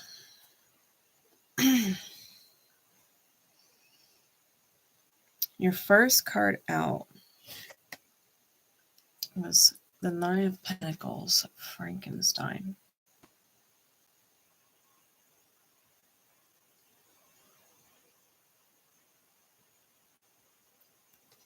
Now, Frankenstein is the doctor, but the doctor is not in this image. It is the monster, right? And if y'all remember the movie, one of the older ones, it was black and white, but the brain was abnormal. Y'all remember that? I don't know, someone named Abby Normal. They put an abnormal brain in this person. And it's almost like someone came into this life with an abnormal brain. It's not like other people.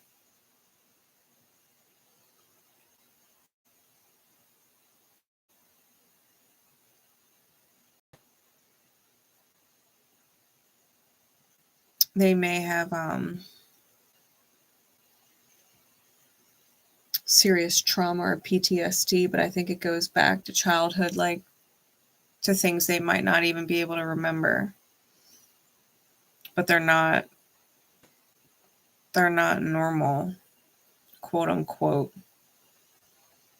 Like, we're talking about people who deal with like cluster B personalities.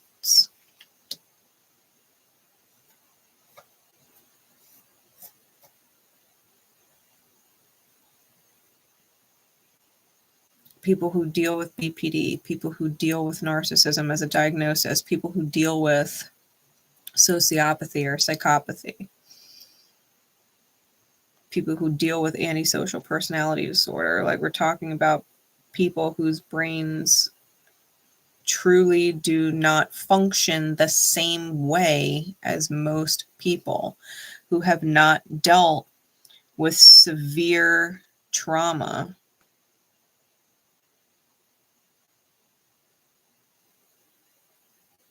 It could also be someone on a different note entirely that is autistic, right? Their brains function differently than quote unquote normal people. You're dealing with someone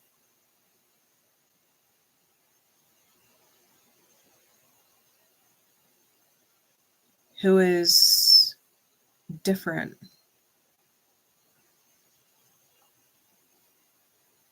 You're dealing with someone who is different, or it might be you yourself, Pisces, to be completely fair. If you're cross-watching, we could be talking about your Pisces or someone who has a Pisces placement, right? Strong Pisces.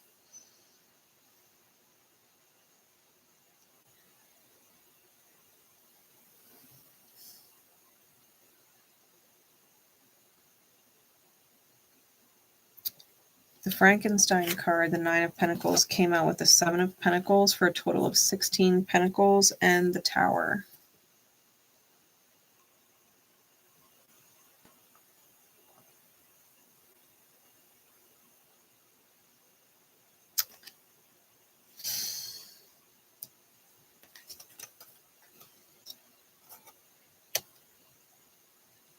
And there's that lightning, right? The lightning that was used to bring the monster, right, back into life.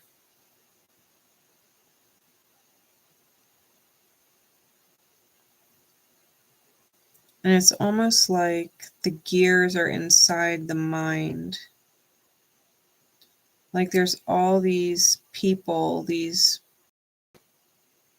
gremlins, right? The Seven of Pentacles is the gremlins card.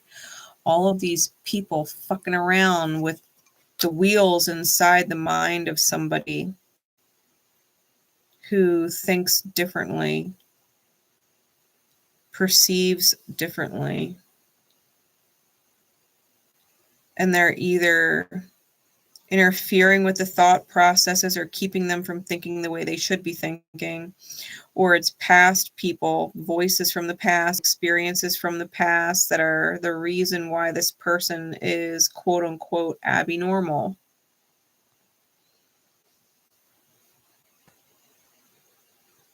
This person might have voices in their head that are not theirs. Whether it is literal and they literally hear things that are going on inside their head, or it's just the voices of other people and things that were said to them or told to them in the past that still replay in their mind.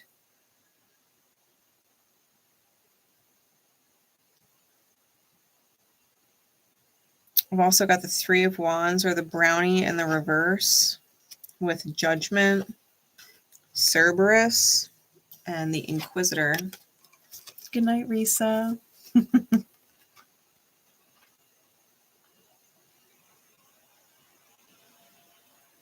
The brownie in reverse is not good. Okay.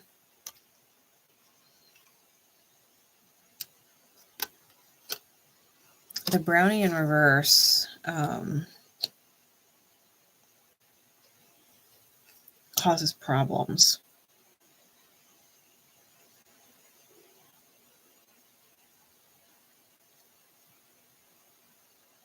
It's more than just mischief. They can cause harm to people.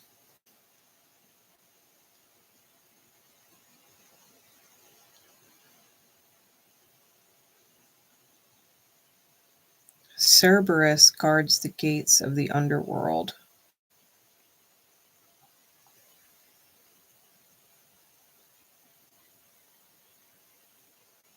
And we got the Inquisitor here. This is someone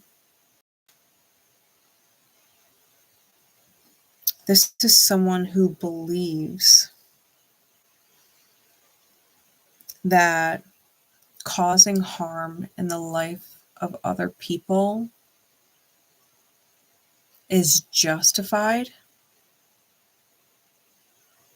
and they go out of their way to hurt people.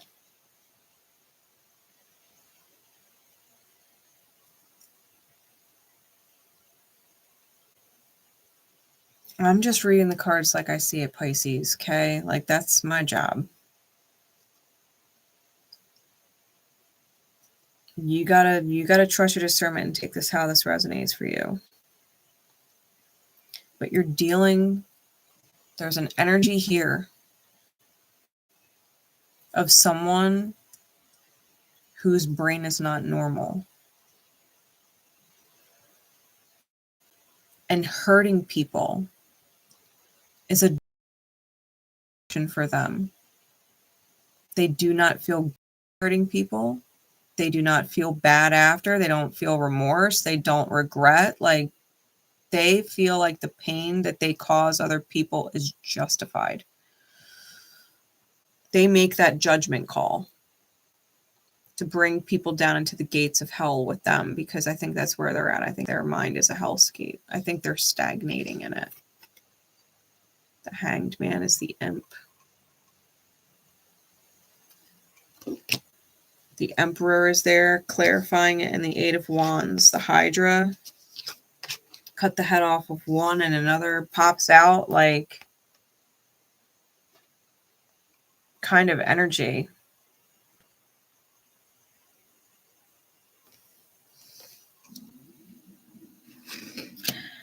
I don't know, Pisces. I feel like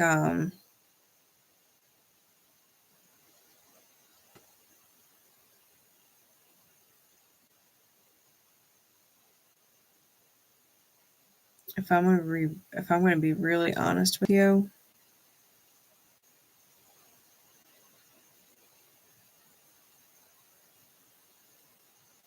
this is the kind of person that you just need to stay the fuck away from. They're not reasonable.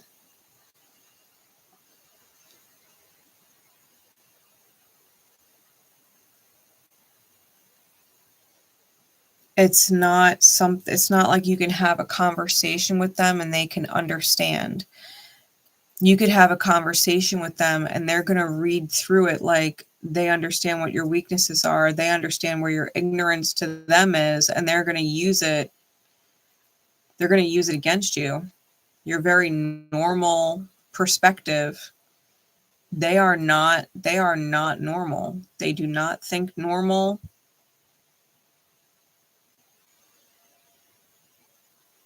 This is a treacherous person.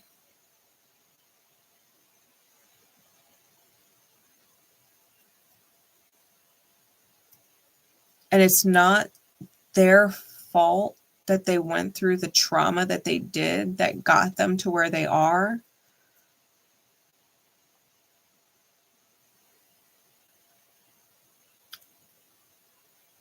And I think your very normal reaction to knowing that is to want to love them, nurture them, help them in some way. but you cannot change the chemical makeup of their brain. You cannot change the way that the different things, the very physical things like are firing off inside their brain. You know, if you think about like, what is it, like CAT scans or MRIs or whatever that is, where you can like see the different connectivity and the different energy inside the brain and what is firing off with different things, like where you can actually see it. Their brain is different. You cannot fix that. You cannot fix that. Six of Pentacles with the Queen of Cups. Top and bottom of the deck. I think this person has lured you in to try and save them before. It's a one-way thing. I think it's a one-way thing. I think they're super draining.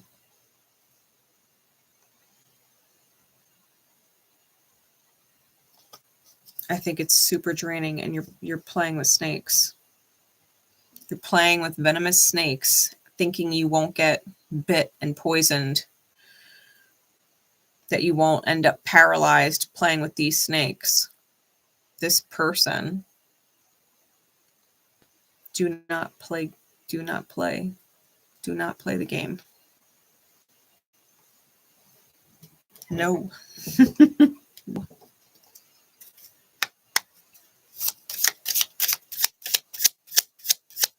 Do not be naive. Do not be naive.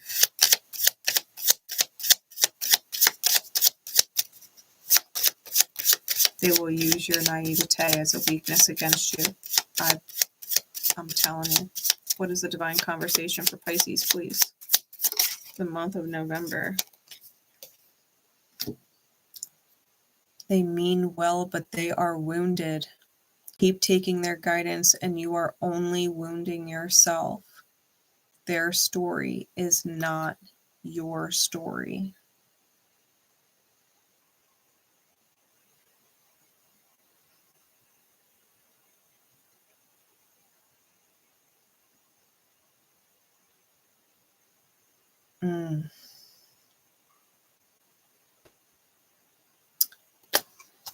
Great advice, Pisces.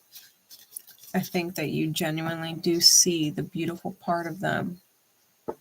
I think you do. And it's not that it's not there. It's not that it's not there.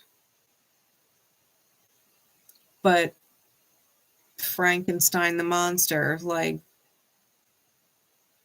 they can only guide from the wounded place that they're in. And the wounded place that they're in doesn't want to be wounded anymore. Doesn't want to feel pain anymore. So they use people, they abuse people, they dish out pain before they receive it, like, I'm going to hurt you before you hurt me type stuff. And they don't feel bad. Like they make that judgment call. They think that they are at risk of being hurt by you. They're going to make that judgment call to hurt you so hard.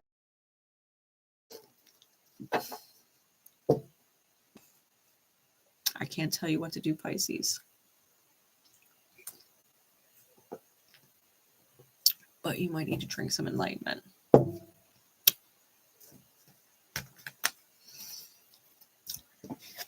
Because this person dealing with them, oh, you will be enlightened by the end.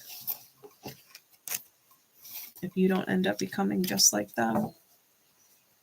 Wounded beyond repair. Wounded beyond repair. The only type of spiritual medicine that can help these types of people is reincarnation, where they forget their past life and are literally brought in and given a new one.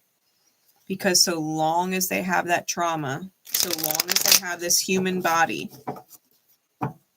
reincarnation is the only way to fix that.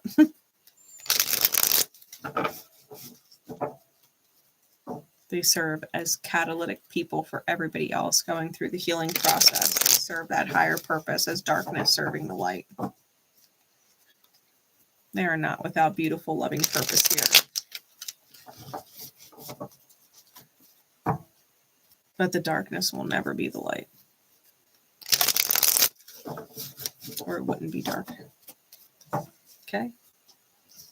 Aries, you are next.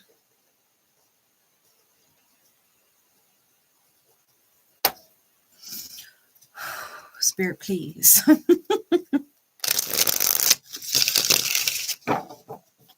What is going on with Aries?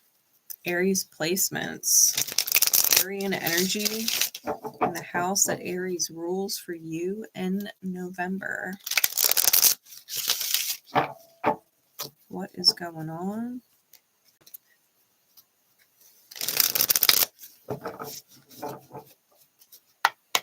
With Aries, please.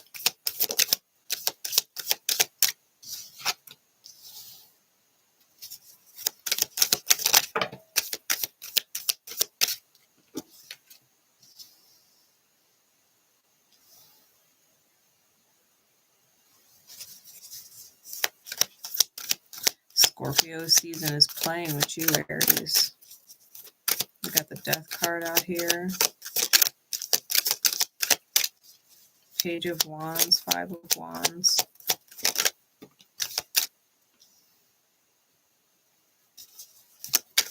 Take it a layer deeper for me, please.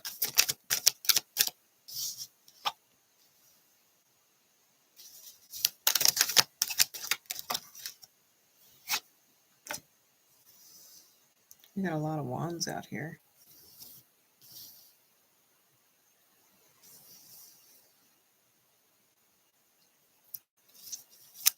And one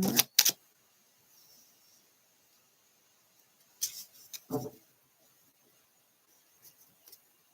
Bottom of the deck is Judgment.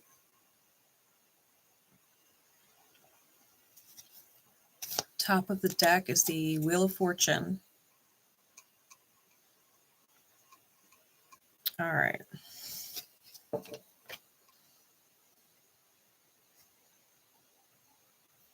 As of recording this, you've got Jupiter sextiling on Chiron and Aries in your sign. Your ruling planet, Mars, is in Cancer, squaring your sign. But trining on Scorpio. Scorpio is the other Martian ruler.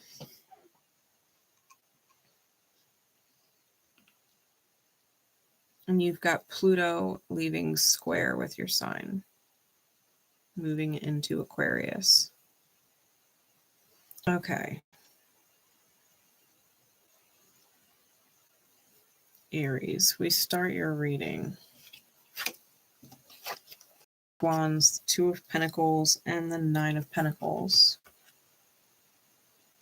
The Necromancer, the Elf, and Frankenstein.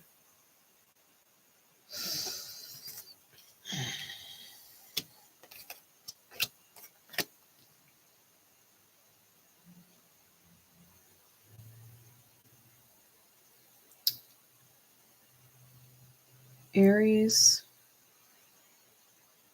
if this isn't you, I mean, take it as it resonates. But I feel like someone is doing some unhealthy spying.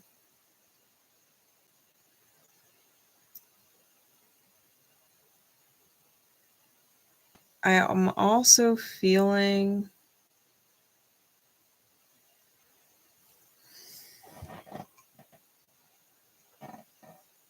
like someone might be trying to dredge up like skeletons in the closet, like old skeletons. Trying to paint you in a bad light. Cross watcher, I could be talking to you.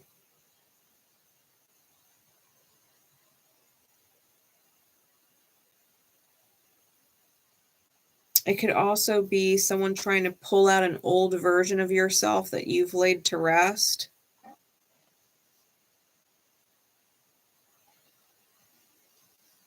Or are working on laying to rest.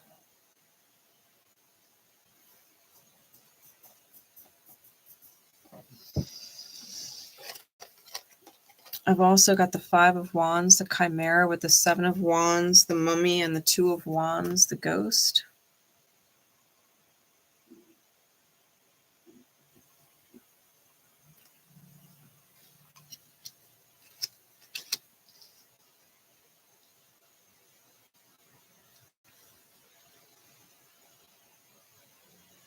And I feel like you're celebrating what feels like the death of your old self. It could also be like an example, like celebrating 4 years sober. You know what I mean? Like the old self that was the alcoholic, you know? You're celebrating how much time it's been, this new you. But I feel like someone wants to pull it back up.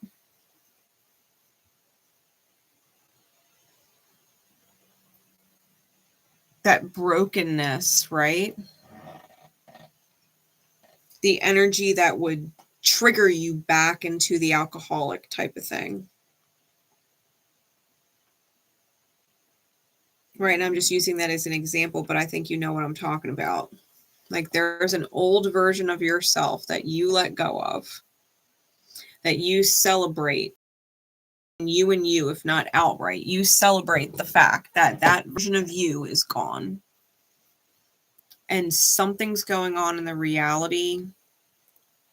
I don't think they do it on purpose. But whatever is being done is playing on that energy. It's playing on that energy.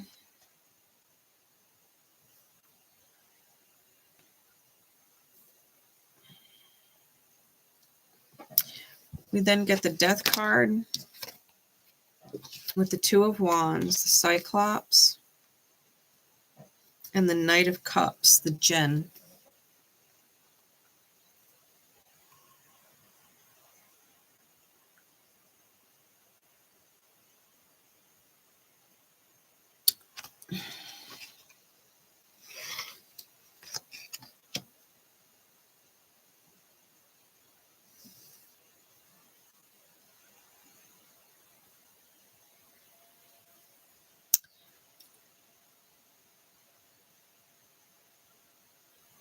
It almost feels to me, Scorpio, I'm looking at the Death card, Aries.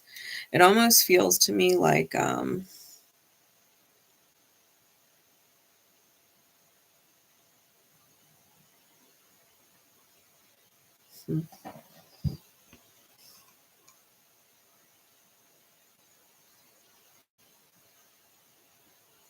you know how the genies can grant 3 wishes, but there's certain rules, you know, you can't make people fall in love, can't bring people back from the dead, you know, like all of those different things.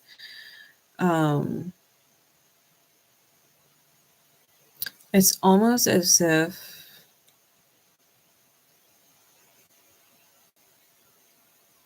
someone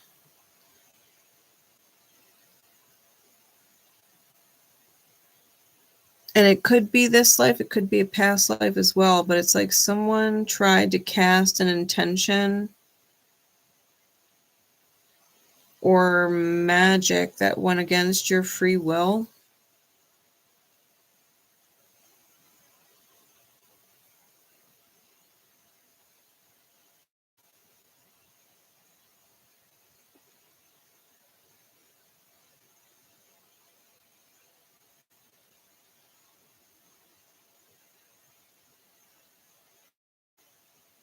And inflict it on you on a permanent basis. It's almost like they have to trick you into it, into choosing it for yourself, right? Free will is a choice. Free will choice. They can't force it on you literally and go against your free will, but they're trying to trick you into choosing it yourself.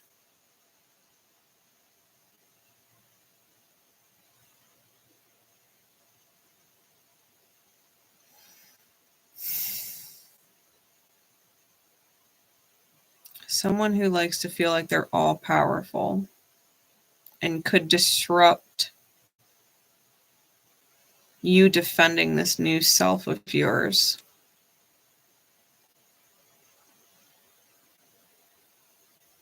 Like you might be coming up on a 4-year anniversary of something. I'm being really drawn to the 7 of Wands, the fact that there's 4 candles in front of them. You might genuinely be coming up on 4 years of something.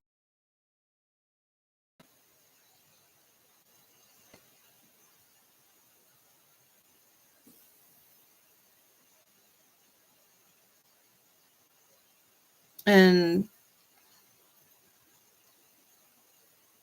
you don't want to lose control under the pressure, right? The volcanoes in the background. You don't want to lose control under the pressure of whatever energy is wishing to see you break, wishing to see you go back to that old version of yourself, right? The necromancer energy that led the spread. The skeletons being pulled out of the closet, like that old version, someone trying to shine light on it and drawing it out of you. Like you'll always be that. But you're like, no. I used to be that, yeah. But I've been really happy not being that for however long. And you don't want to go back to that version of yourself. You celebrate it being over for a reason.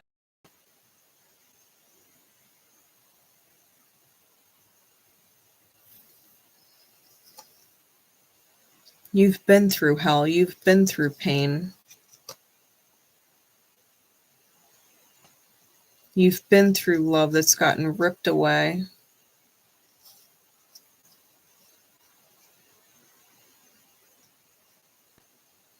You've got your justice.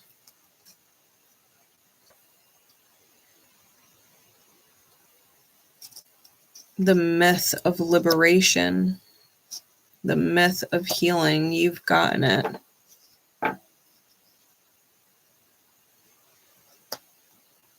And the only people who would want to bring that old dead version of you back is the people who they themselves are dead inside.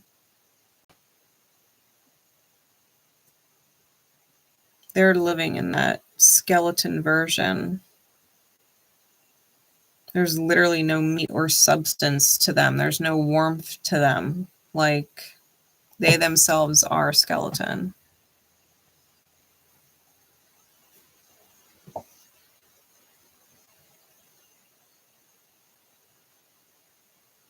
They're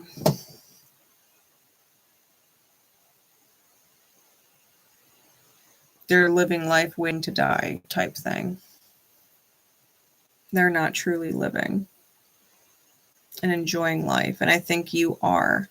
I think you know what it is like to be in their shoes, or maybe you found yourself waiting for death to find you because life sucked so bad. But I think you've moved past that. I think you've moved past that.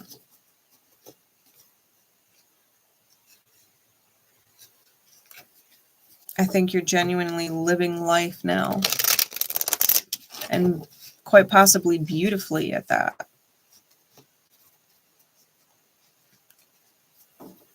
And you've got someone who's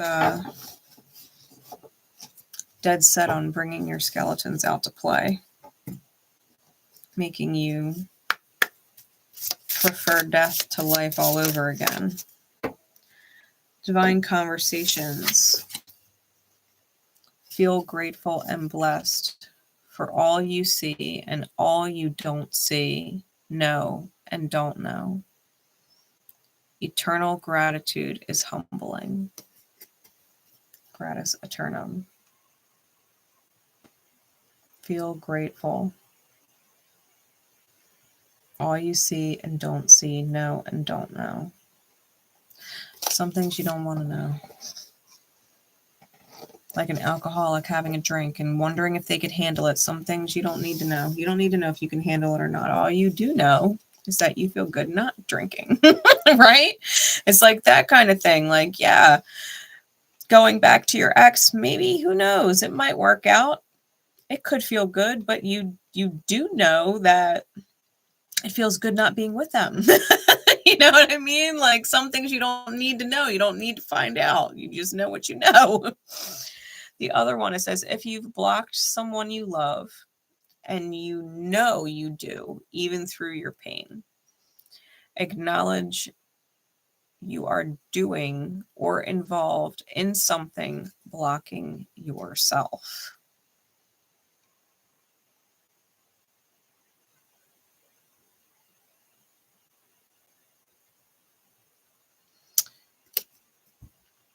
This is the mirror, okay? When you block someone you love, and I'm not saying a trauma bond. I'm not saying a trauma bond. That's different. That's not love. We paint it as love, but it's not, okay? When you block someone you love, I mean someone who genuinely and truly holds your highest good and would never, ever want to see you hurting ever in this life. When you block them or you cut them out in some way, there is something you're doing or involved in that you are blocking yourself, your higher self, okay? That would literally be like me blocking my son or me blocking Tanya. Like, what the fuck? Why would I ever do that, right? They have my best interest at heart. They love me through everything in life, right? So to block one of them, there is something about me that I am blocking within myself if that were to happen. So if you have blocked someone out, whether it is literally blocking them or just mentally and emotionally block them out, and you're not taking their advice, you're not listening to their words because they don't fucking know. It's like, maybe they do though.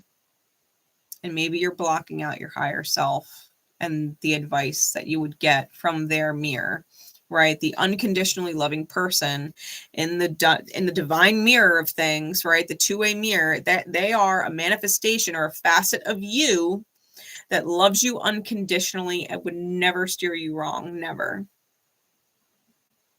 That is the part of you, the inner that reflects in the outer. That is the mirror that loves you unconditionally and would never steer you wrong. Never. So to block that out, there is a part of you that is disconnected from your higher self. Trust me, we are our own blind spots. That is why our earth angels, those unconditionally loving people, are so crucial. Because if you are your own blind spot, they see what you miss. I trust Tanya and my son with my life. With my life. If I am teetering between two things, I will ask them. I guarantee you they both give me the same answer. They always have. They always have. Independent of each other, they always have.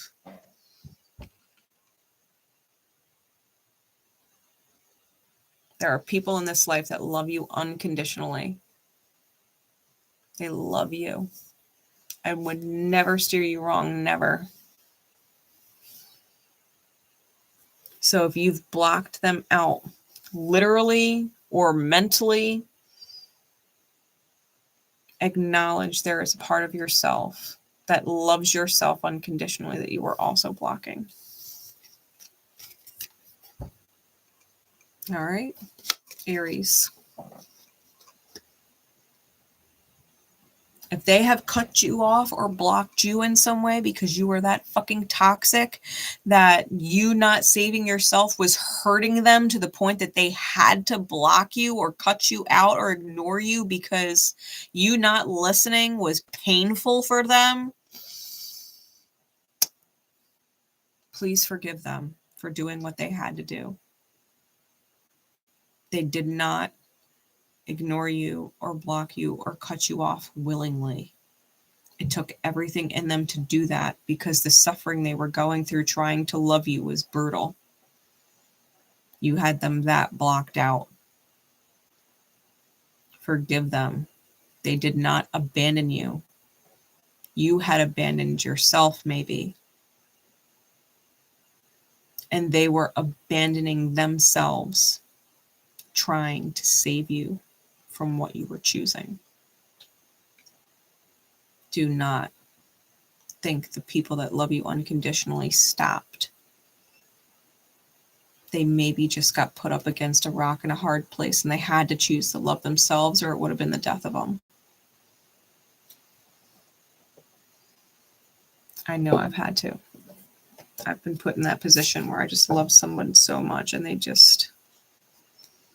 didn't stop loving them. I, to this day, still love them.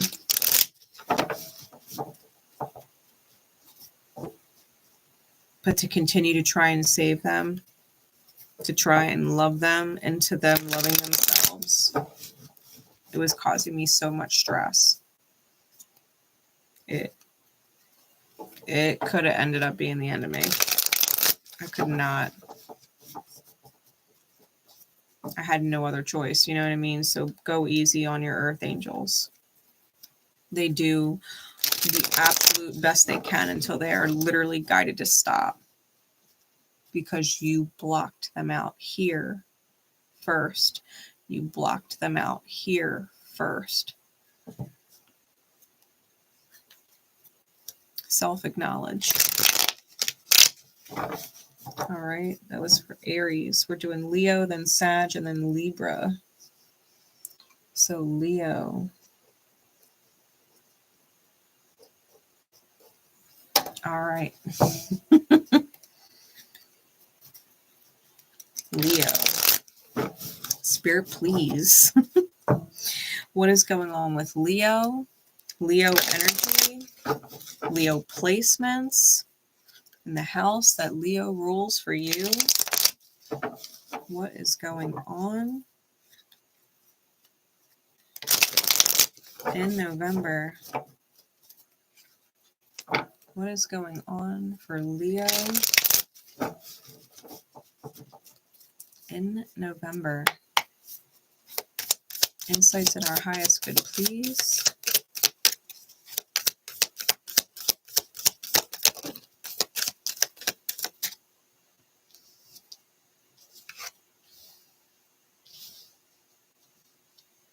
We got Justice, Two of Wands reversed. What else? The Four of Pentacles. Clarities, please.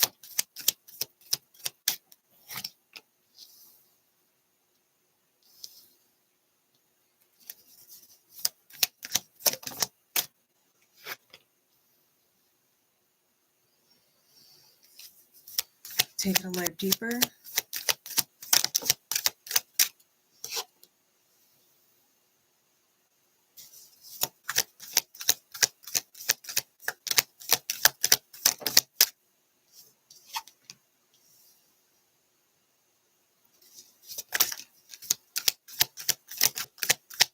And one more.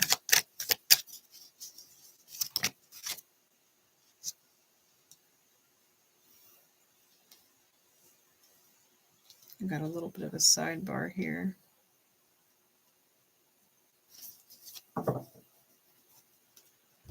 Bottom of the deck is Death. Top of the deck is the King of Swords, the Viking.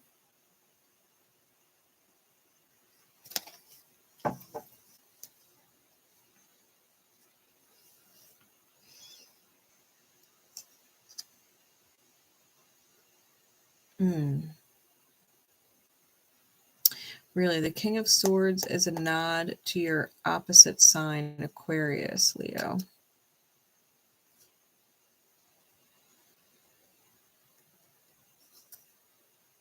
I think that if you were not receiving signs and synchronicities before, or you were missing them, even though they were everywhere in front of your face. I think you're seeing them now.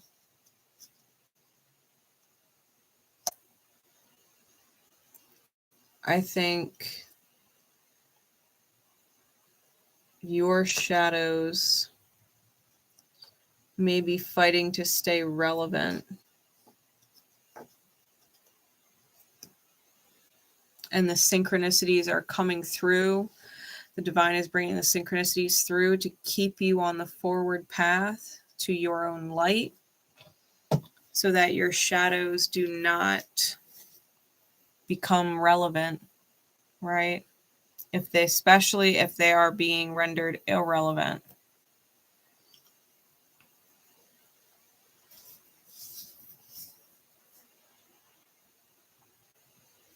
We've got the Justice card here, the Valkyrie, with the Page of Wands, the Necromancer, and the Page of Cups, the Satyr.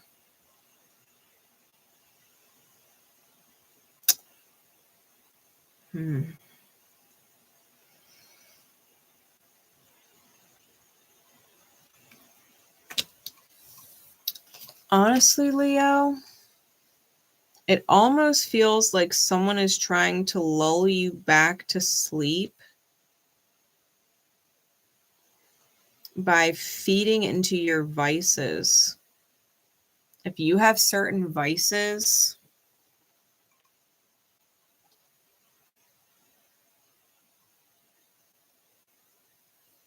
I think they're trying to keep you asleep.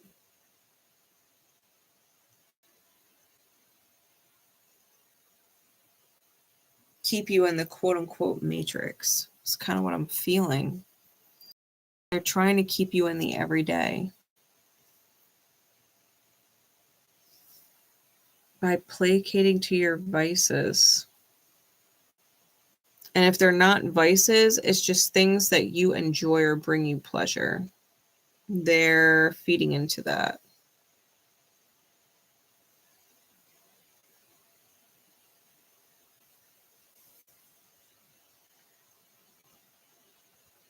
I got the Two of Wands in the reverse, the Cyclopses with the Two of Cups, the Unicorn, and the King of Wands, Anubis.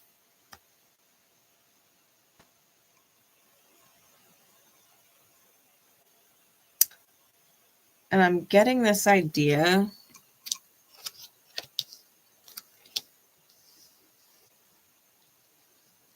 that you're not necessarily buying it.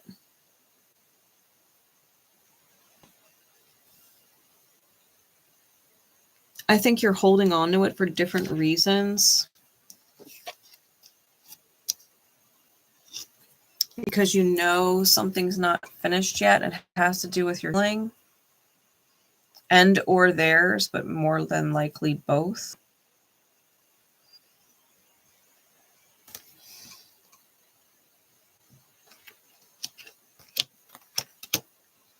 Something's not over between you two.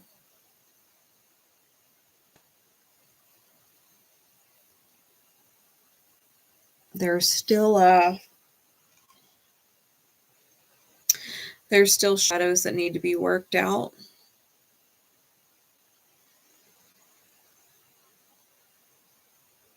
Before you can actually move forward from it. Because the little sidebar that I've got over here, I've got the Chariot, which is the Centaur. So Sag energy, but also Chiron energy. And I've got the Seven of Pentacles and the Page of Pentacles with it. The Gremlins and Baron Samedi. Samedi. You'll have to tell me how to pronounce that one. If not, I promise you I'm going to look it up later. Double sevens there, for that matter.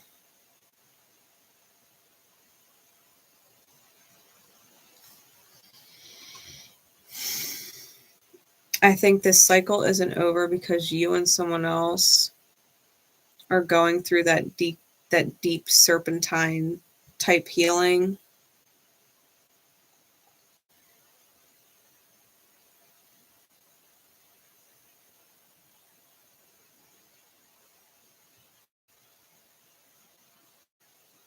It would be like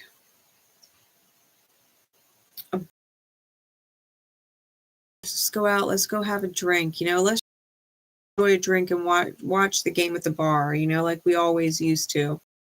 Love sports, you know, you love the game and you do enjoy a drink, but it's like they're placating to it, like, come on, let's go out, let's do our thing, and they're not actually good for you.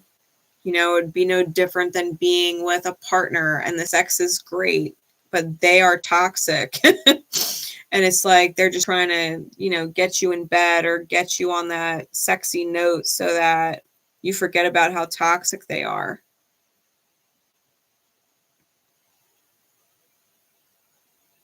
I think you realize this person is toxic, though.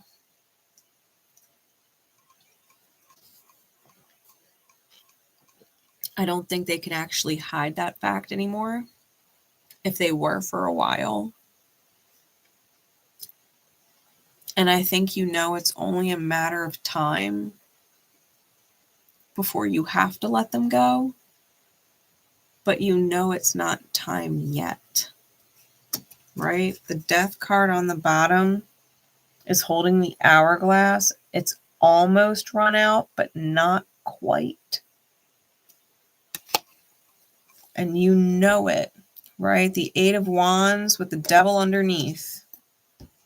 You know it's only a matter of time before your attachment to this person or the toxicity that keeps you together is over.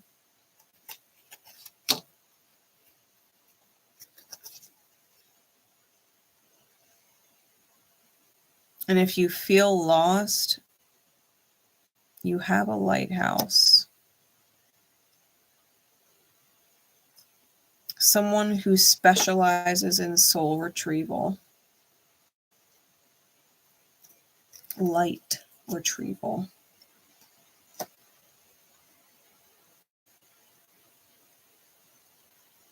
Someone who will not just bring you back stronger than you ever were.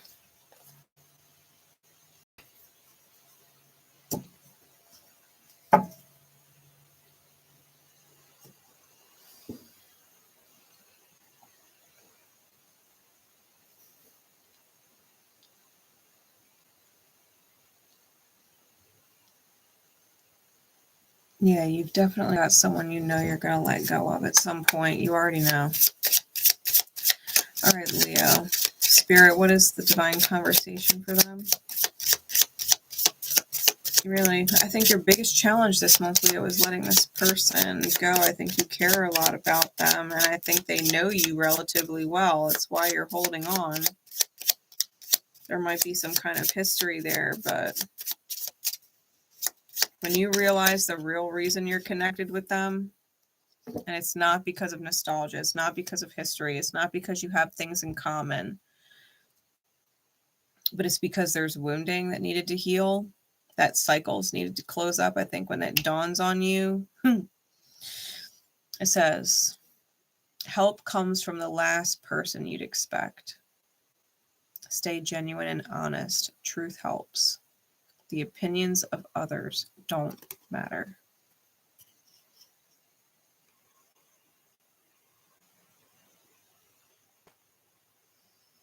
Stay genuine and honest. The truth helps. Remember, other people's opinions about what you choose to do don't matter.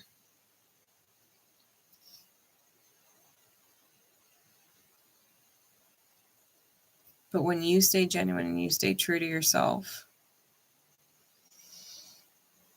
the right people aren't going to tell you what to do. They're going to help you find the right answer for yourself.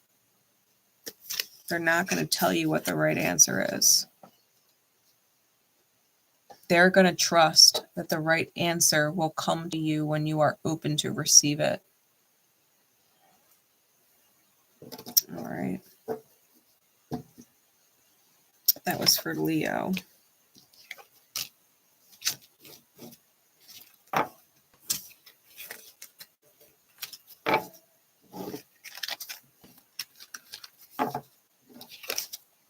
Moving on to Sag. Saggy and then Libra. Let's get a timestamp for Sag.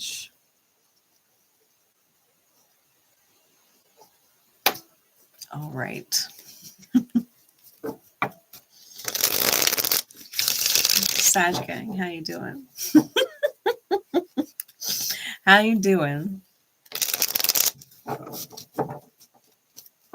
I'm looking forward to the Mars transit, personally, with it going back and forth and in and out of Leo and Cancer. It'll be a nice trine sign, especially with the tail end of Chiron still in Aries. Major healings coming through. Major, major. Big inspirations, too.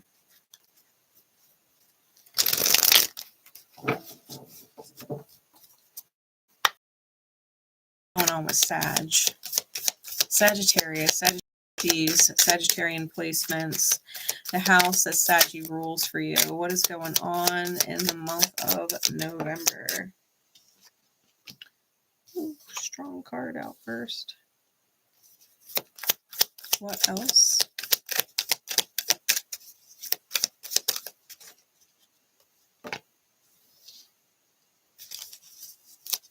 Take it a layer deeper for me, please.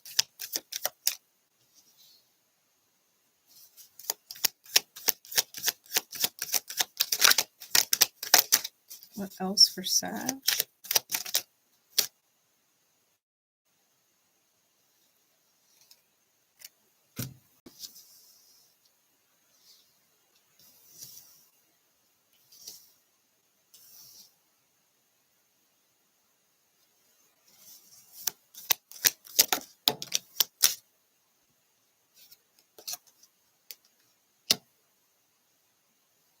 Okay.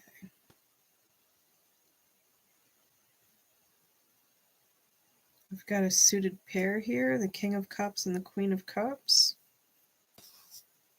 side by side. Wheel of Fortune, Saggy's card, Jupiter on the bottom, and the Emperor, the Sphinx on top. All right, Sag.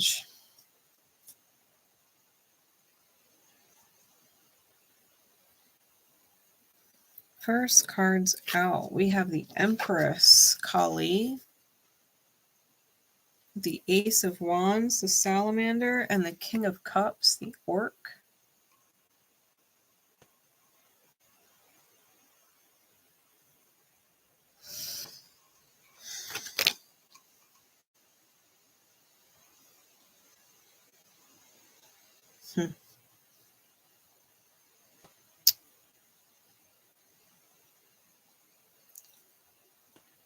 Crushing skulls and taking no prisoners. Something in you has changed, Sag.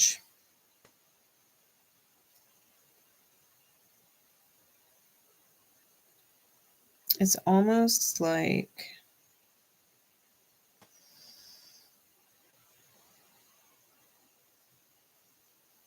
the quote-unquote villains from your past. Not just this life, but every other. It's almost like you've made a throne of skulls. Theirs. You know, their skulls. Skulls of your enemies. Your spiritual enemies, and you're sitting on this throne of skulls.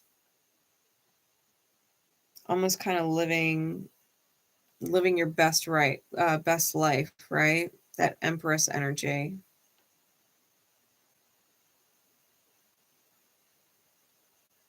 Eating demons for breakfast.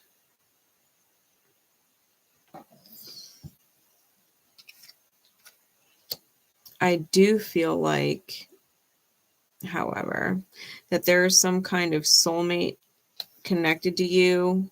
It's alien to you, right? It comes out with the Three of Swords, which is literally the alien card. It's this Three of Swords energy with the necromancer.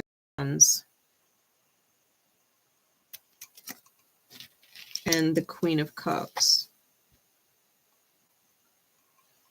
Gorgon. I pulled an extra clarifying card and it did come out with the Two of Cups. So it's a soulmate. It doesn't have to be romantic, but it's definitely a unicorn person or a one-of-a-kind person. I feel like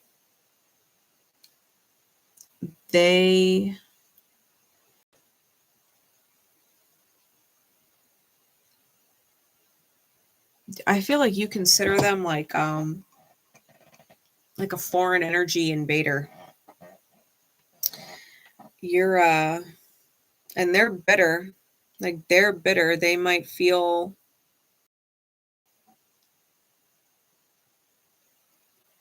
like you hurt them, not realizing that maybe you were the necromancer in their life that kind of brought up the skeletons and that they refused to look at, right? That you were the lightning. You might have been shining light on certain things that they tried to bury, and you're like, no, you can't bury it because Sag is temperance. They're the healer.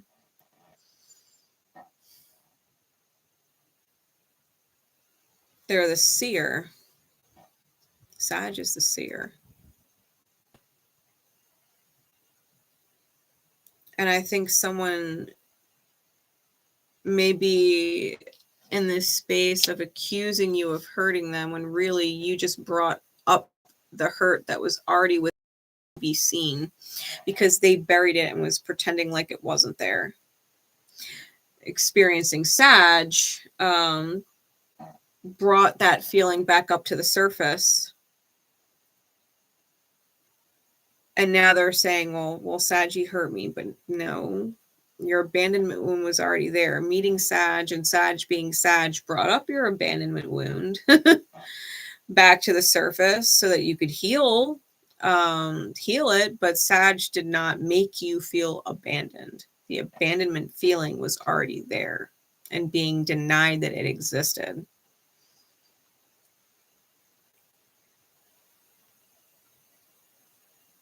I've got the Four of Wands, which is the fairy, with the Three of Cups, the Witch, and the Knight of Pentacles.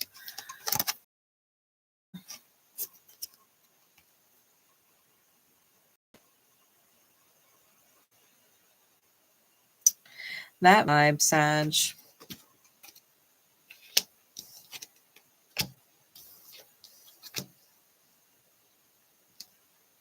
Sag gets so much hate sometimes. It's so unwarranted.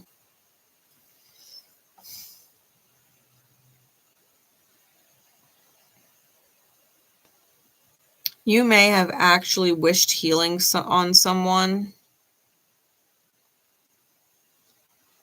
And because they're going through the healing process and it's not all sunshines and rainbows, they might be accusing you of cursing them, and now they're all defensive against you. Defending themselves against the Sag who wish them well and wish them healing, because now they're going through the healing process and the healing process sucks. Well, but it's the truth. I think that meeting Sag, Sag sprinkled a little love on it. Sag cast an intention, a healing intention, because even the Witch here, she has those skulls in the background, right? Like Kali is sitting on them. But she's got a golden egg, protective candles, black and purple. She's got a key on the table, butterflies. Like the ingredients are high vibrational ingredients that she's putting into this cauldron.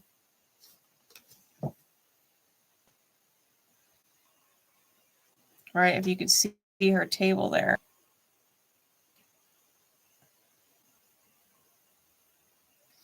She's got these highly aligned vibrations.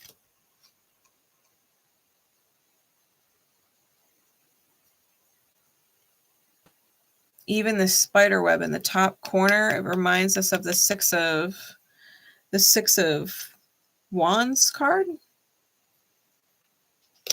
𝐻𝐸𝐾𝐫? Or is that the Six of Pentacles? Either way, it's this overflow energy. Like, I have enough and I'm going to give it to you.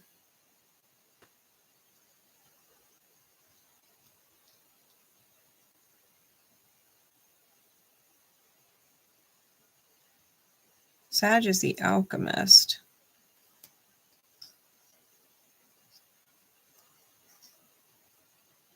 I think someone who wasn't using their head before, I'm peeking at the bottom, right? The Wheel of Fortune has the Page of Swords underneath, the Headless Horseman, and Temperance, your card is under that. With the Chariot, Cancerian energy, under that. I think you've brought, with your intentions, higher mind back in. I think the Tower under that, with the Star under that, is wreaking havoc on someone's delusion. There it is, the Six of Pentacles, 𝐻𝐸𝐾𝐫. It's reminding me of Charlotte's Web.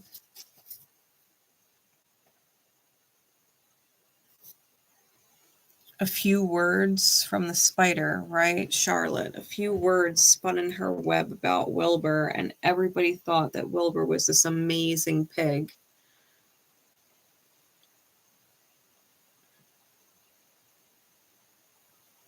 And I think that Wilbur was always amazing, but no one would have seen it if it wasn't for Charlotte. He would have been turned into bacon. You know what I mean? But because of Charlotte, Wilbur was special. And it was noticed. I think Sag, in the month of November, is like Charlotte.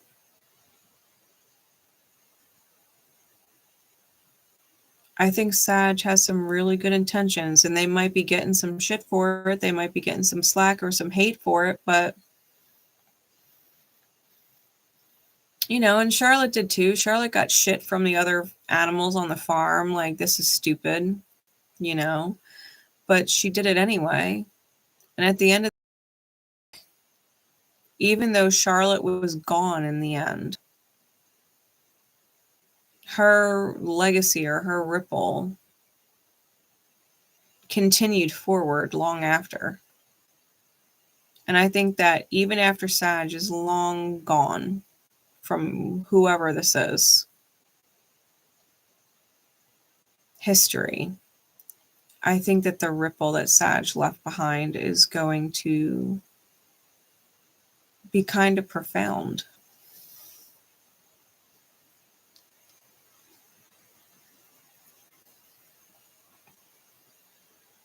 I think Sag sees a certain vision with that Four of Wands.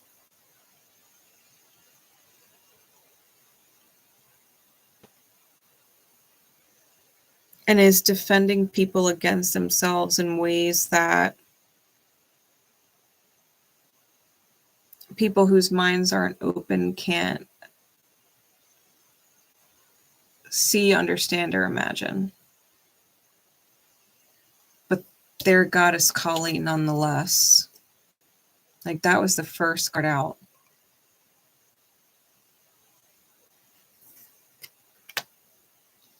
They're the destroyer of the destroyers, the destroyer of demons.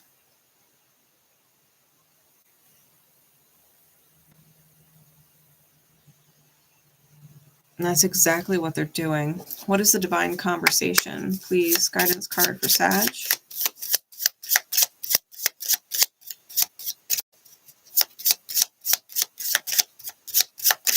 Ooh.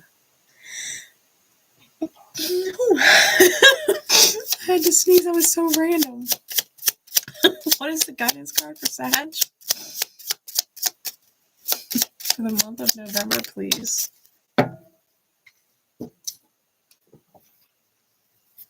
It says, you are somewhere you don't belong. It's not the future. You're trying to make it. Let it go. Dispel your pride. You didn't fail.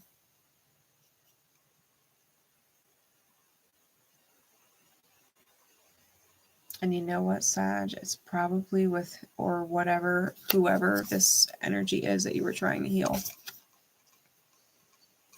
Right? You don't belong there. It's only after you're gone, right? Somewhere you don't belong in someone's energy or literally. Thanks, Shaylee.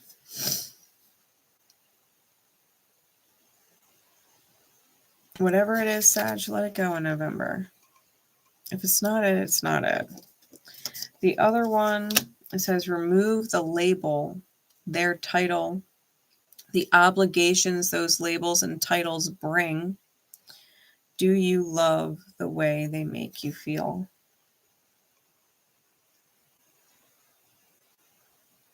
Truth. Remove the label, their title or the title, and the obligations those labels and titles bring you. Do you love the way they make you feel?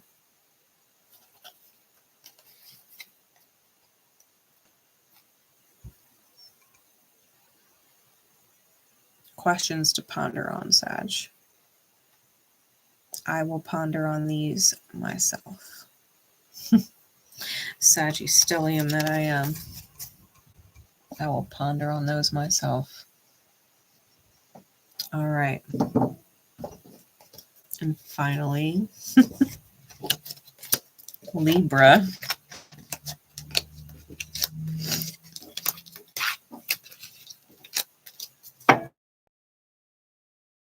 Timestamp for Libra.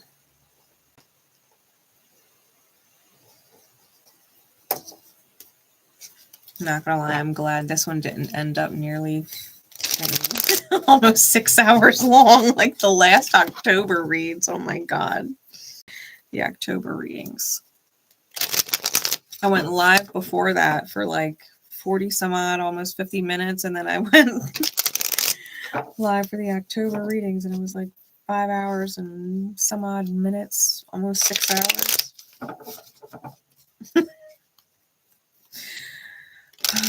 All right, Libra.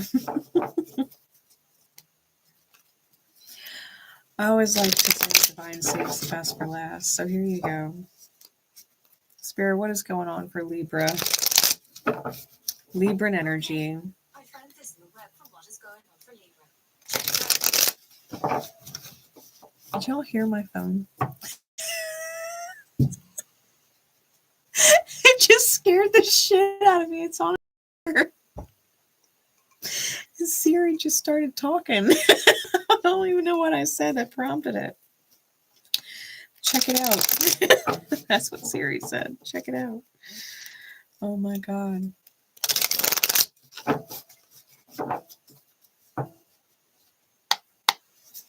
All right, Spirit, what is going on? What is going on with Libra? Libran energy, Libran placements. The house that Libra rules for you. What is going on?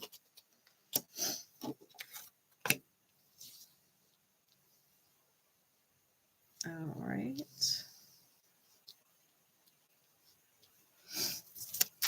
Clarities, please.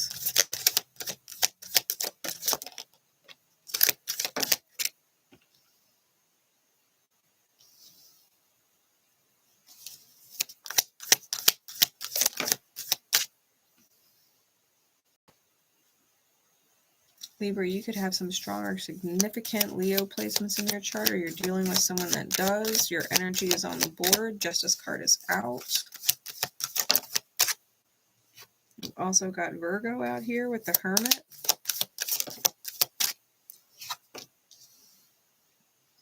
Six of Pentacles.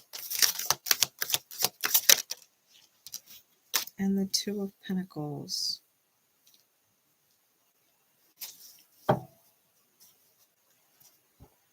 Bottom of the deck is the Ace of Wands, the Salamander. Top is the Hanged Man, the Imp Piscean energy. All right, Libra.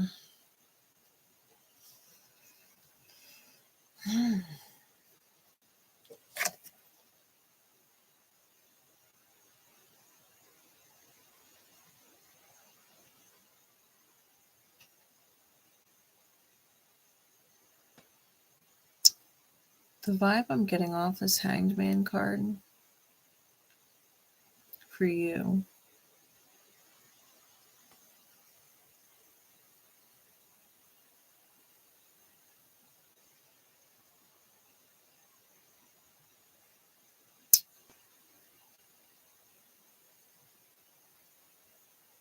It's almost like, and I don't know if it's you or someone else, but it's almost like, come on in, the water's warm, and yet it's a boiling pot. Like they're trying to convince you it's like a jacuzzi or something. Come on in, the water's warm, it's nice. But it's a boiling pot. The Ace of Wands, I mean, that could be really phallic.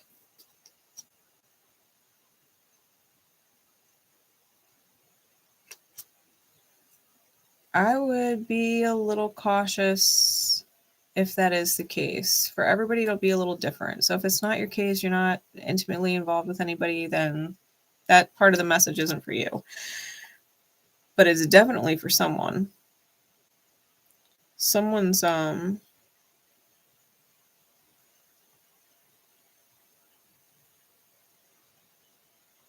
keep hearing it over and over again, like, come on in, the water's nice.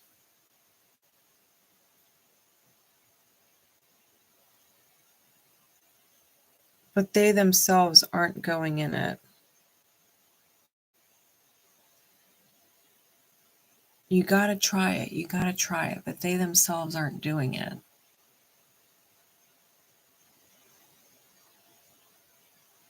Or you're trying to convince somebody to do something that you are doing, and they're looking at you like you're the devil. It could be something along the lines of you talking to someone, you're like, hey, come on, get a job, start working, make more money. And they're just like, because you're doing it, you know, you're working, you're making money, you're doing great. And they're just like, no way, no fucking way.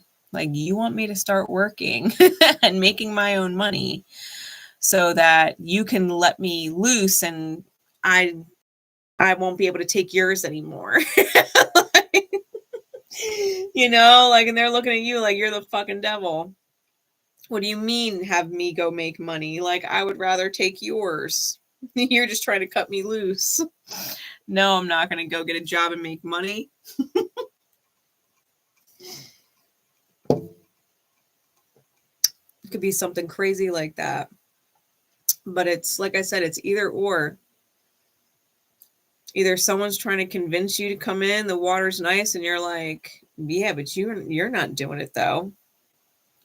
Or you're trying to draw somebody in to do what you're doing, and they're like, no way, you're the fucking devil. I will not do such things. And it could definitely be something where your demons are playing with each other, you and this other person or situation, right? Group, take it as it resonates. The cards in your reading, we got the Five of Wands out first with the Ace of Swords in the reverse and the Hermit card, the Yeti.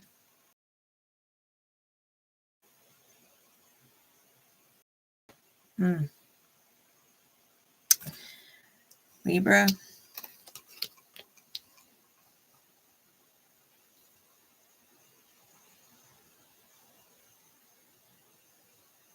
I think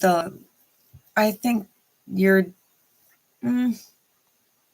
I think you're at war with a bunch of different parts of yourself.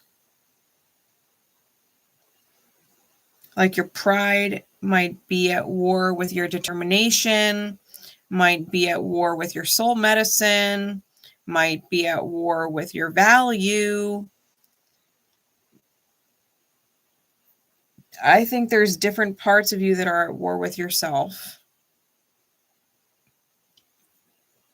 And the lie, right? The big lie, because the Ace of Swords and the upright is the truth, the high truth, the only truth, capital T truth. And the reverse, it is the biggest lie. The biggest falsity is that you're alone. You are not alone.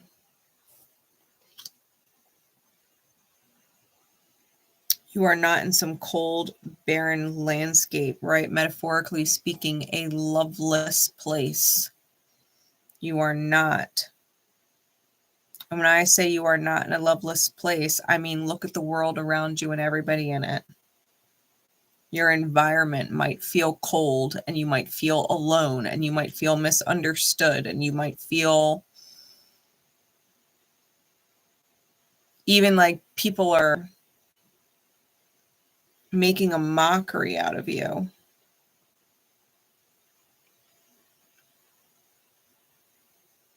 But the reality is, you are not alone. You are not forgotten about in time.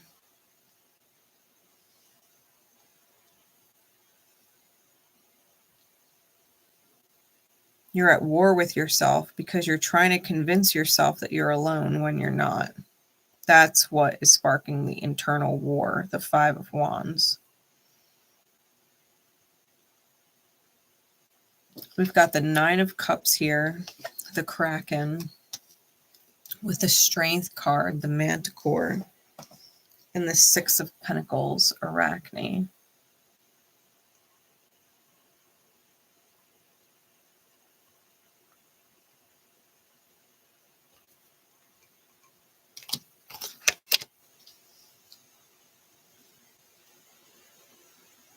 You might have to be really strong through a sinking ship, one that may have at one time been a wish fulfillment.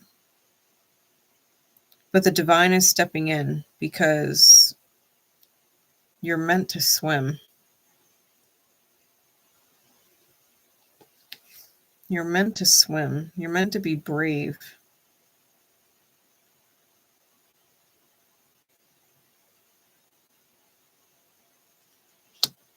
To go after transformation, right? The lion here is chasing a butterfly, and his tail looks like a scorpion's.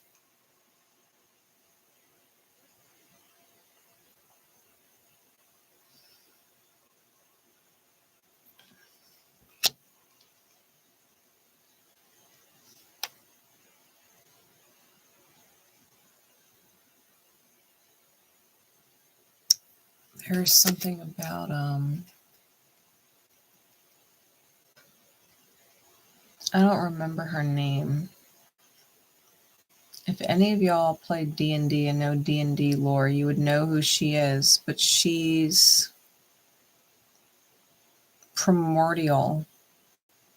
She's like a spider. She's chaotic. And she got into the dreamer's dream.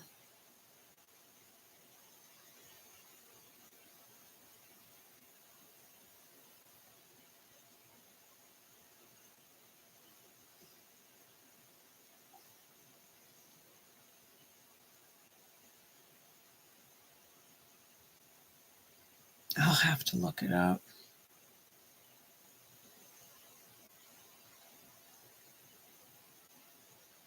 We also got the Queen of Pentacles in the reverse with your card, the Justice card, the Valkyrie, right? The Queen of Pentacles is the Dryad, We got it with the Valkyrie and the Two of Pentacles, the elf.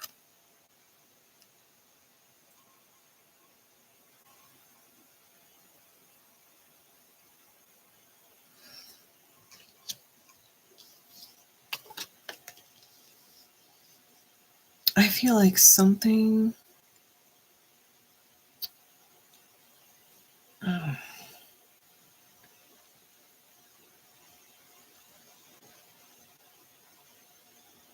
if you've been wounded,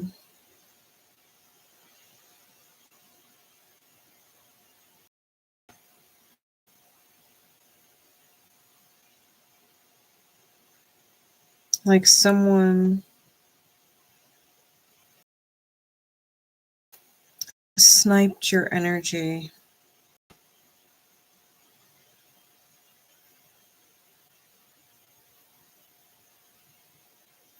maybe someone who is super greedy,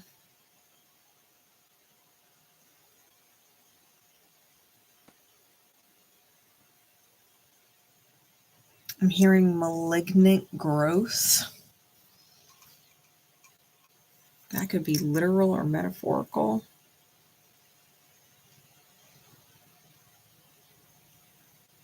But you've got an earth angel capable of bringing you back to life or healing you in some way. Like there's healing light coming out of the Valkyrie's hand down to the figure here, and there's the arrow shot right that's right in front of them, and it's the same arrows that the elf is holding.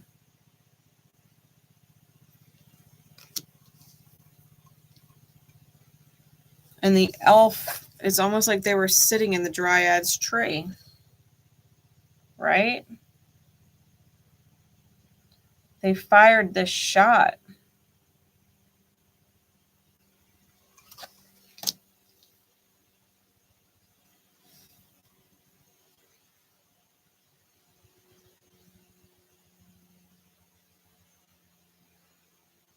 Someone took a shot at you and maybe didn't realize that you had earth angels. They thought they could take you down, but you, or on this ghost ship, right? They thought they could take you away on this ghost ship, but the divine is intervening.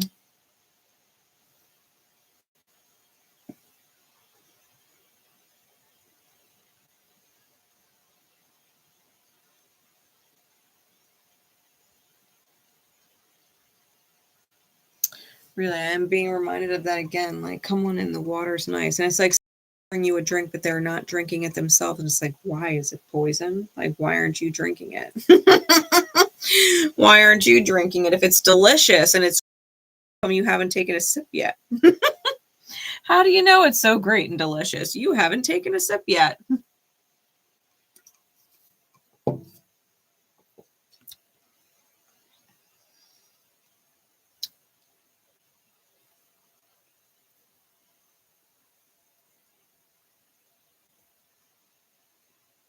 Be careful of people who are trying to quote unquote erase your memory or change the details so that you remember it wrong, right? Or people who are gaslighting you,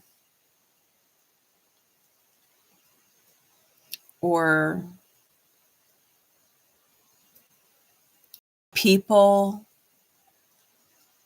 who fabricate stories with their own truth and project their own story into the story, but it's not the truth. It's fabricated. It's not the truth.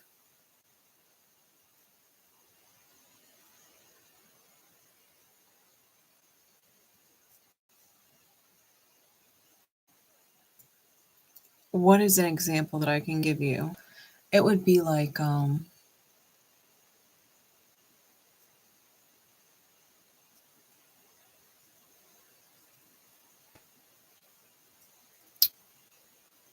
maybe someone ran into a friend at the bar who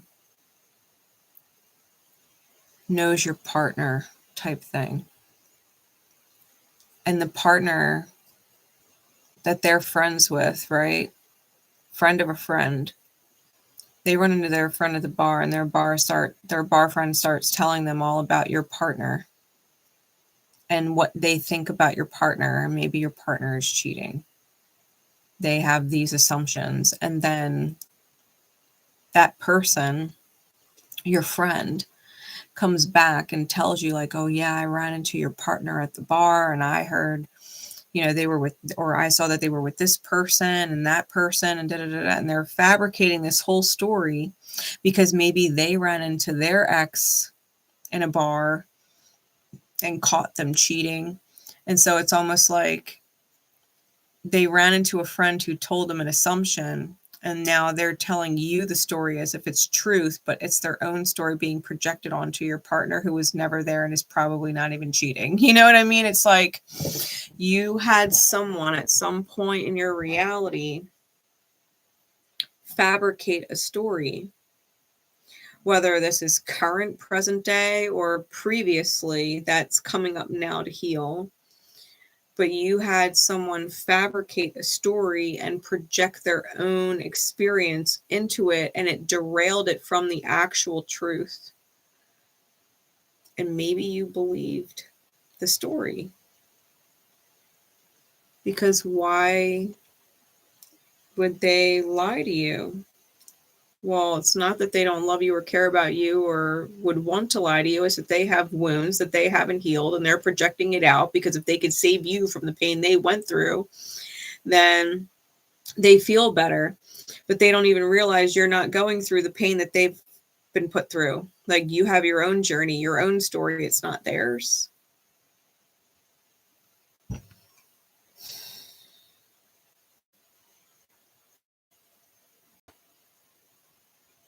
I hope that made sense. You'll have to let me know if that made sense, because I really hope it did. It's clear inside my head.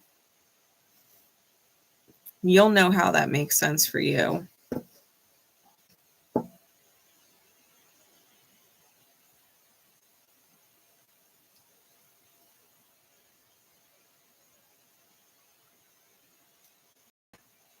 Like, my sister did that shit once. Full disclosure, my sister did that shit once. My son was real young, like toddler young. We're going to go on a bit of a story tangent, but hopefully it makes it more clear for you. Went on a bit of a tangent at the bar. My sister was at the bar with my and ran into my son's father and his friend at the bar. And she came home. Mind you, my son's father had been practically non-existent for like a year and a half, hadn't reached out to see his son, nothing, right? My son's like 3 years old at this time. His father hadn't been around. And she was at the bar with my niece. And he was there at the bar with his friend. And she came home from the bar telling me that he had the balls to approach her and ask her how my son was and how's he doing, and, you know, wanting to see him, and that she was telling him that he should, and, you know, to reach out to me because whatever.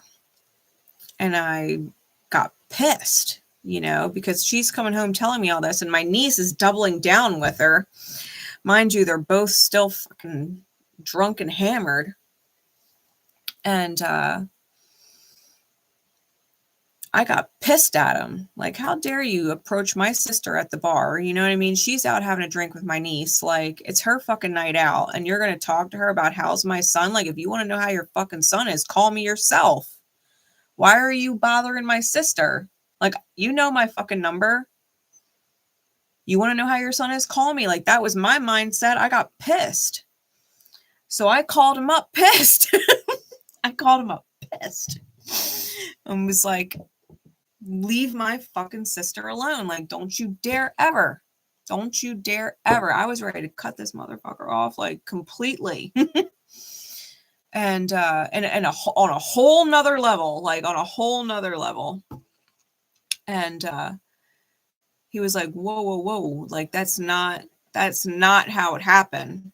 And I was, so I sat back and listened. And after listening to him, he said, first off, your drunk ass sister approached me at the bar talking about how I should be in Kevin's life and all of this jazz. And I was just out with my friends. Like, she was hanging over the chair and she was just drunk, going on and on about how my son needs his father. He goes, but I didn't approach your sister. He goes, why would I do that? And what's crazy is, you want to talk about blood is thicker than water. You want to know some crazy shit? After listening to my sister and after listening to my son's father, despite the fact that she was my blood and she was my sister, I knew my son's father was telling me the truth. I knew it. As soon as he told me. And I apologized to him for coming at him with fucking venom, because I did. I apologized right there on the phone. I said, you know what? I believe you. I believe you. And I confronted my sister and I confronted my niece, both whom denied it. And I said, I'm going to get him on the phone and y'all can lie with him on the fucking phone then. And they did. They had their arms crossed, standing there like this. And he got upset. He got upset to the point that he started getting emotional because he thought I was literally going to choose my family over him just because they're family. Just because they're family, because he would have. That's how his family functions. You choose family no matter what, even if they're wrong. Even if they're wrong and you know it, you always choose family. That is how they function.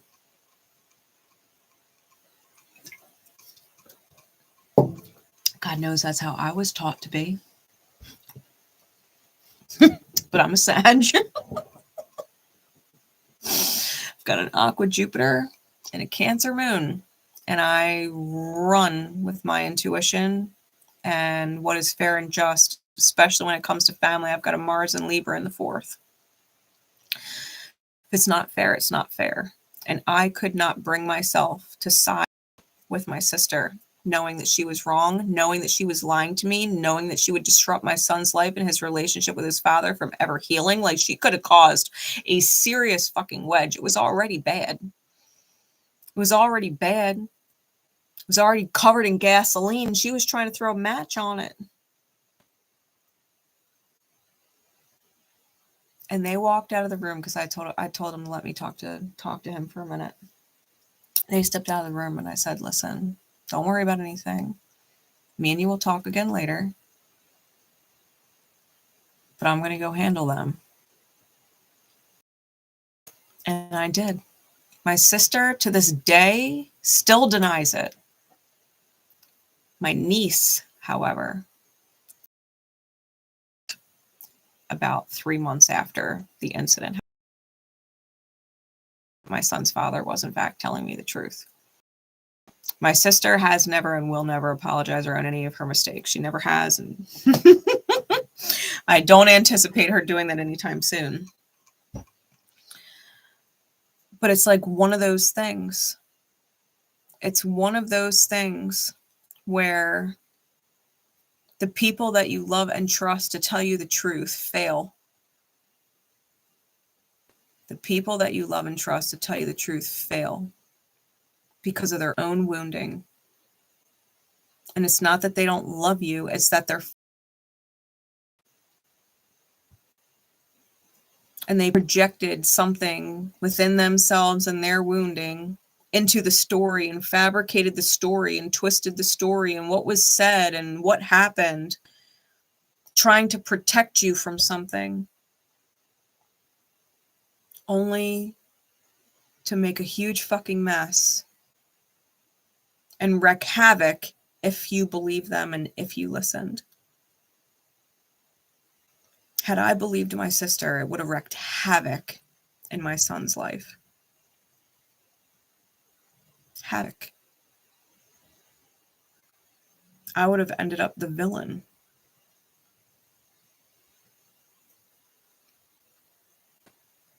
I'm going to ask you, Libra.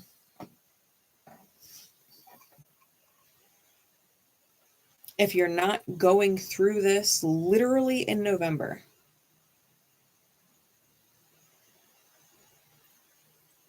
if this is something past that's coming up now, Keel,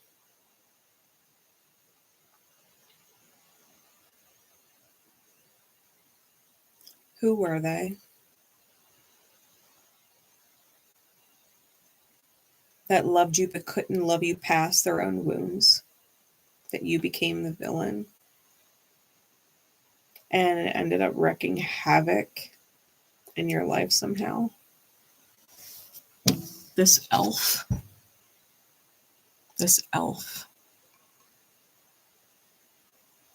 The Two of Pentacles that can't seem to differentiate between the real and the ideal. They juggle reality and ideality.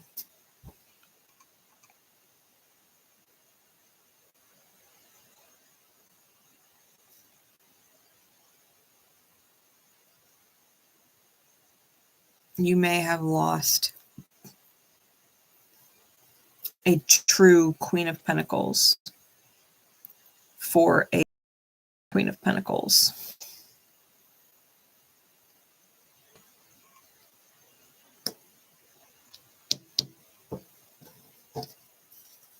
And you might feel alone, right? You might feel alone. But that is the biggest lie. You are not alone. You are not alone.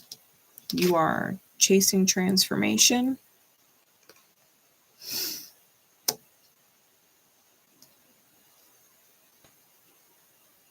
And needing to maybe rewrite your memories, where you always believed that someone was honest with you and told you the truth and they would never hurt you, maybe, because that's how you remember it. Maybe, what if they did? What if they did?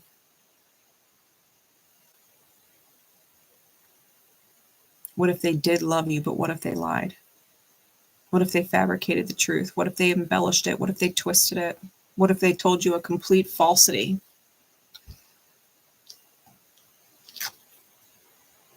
The divine is intervening on your behalf to sink a pirate ship, an energetic thief, an emotional thief, because you're meant to swim.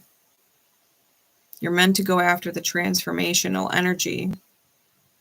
It's going to require you to look at things differently, to go inside your mind, go inside your memory where you've been asleep, and maybe look at things differently. Take certain people out of the equation. Divine conversation guidance.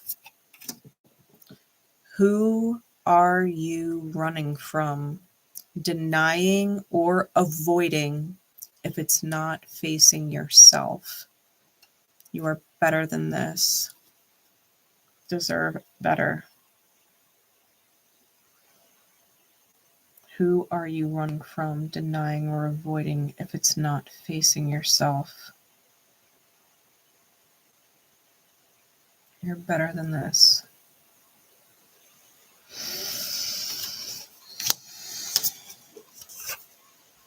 Stay in your lane and don't move so fast or be in such a hurry that you miss your exit. Feel good about your direction. Your lane, not anybody else's lane, Libra. Your lane. Your lane, and don't move so fast or be in such a hurry that you miss your exit. feel good about the direction you're going in. If you don't want to move down a certain direction, it doesn't feel good to continue down that direction, that lie to the self, that loneliness, that war within the self. If that is not the direction you want to go down, don't. Do not live the lie. Do not live the lie.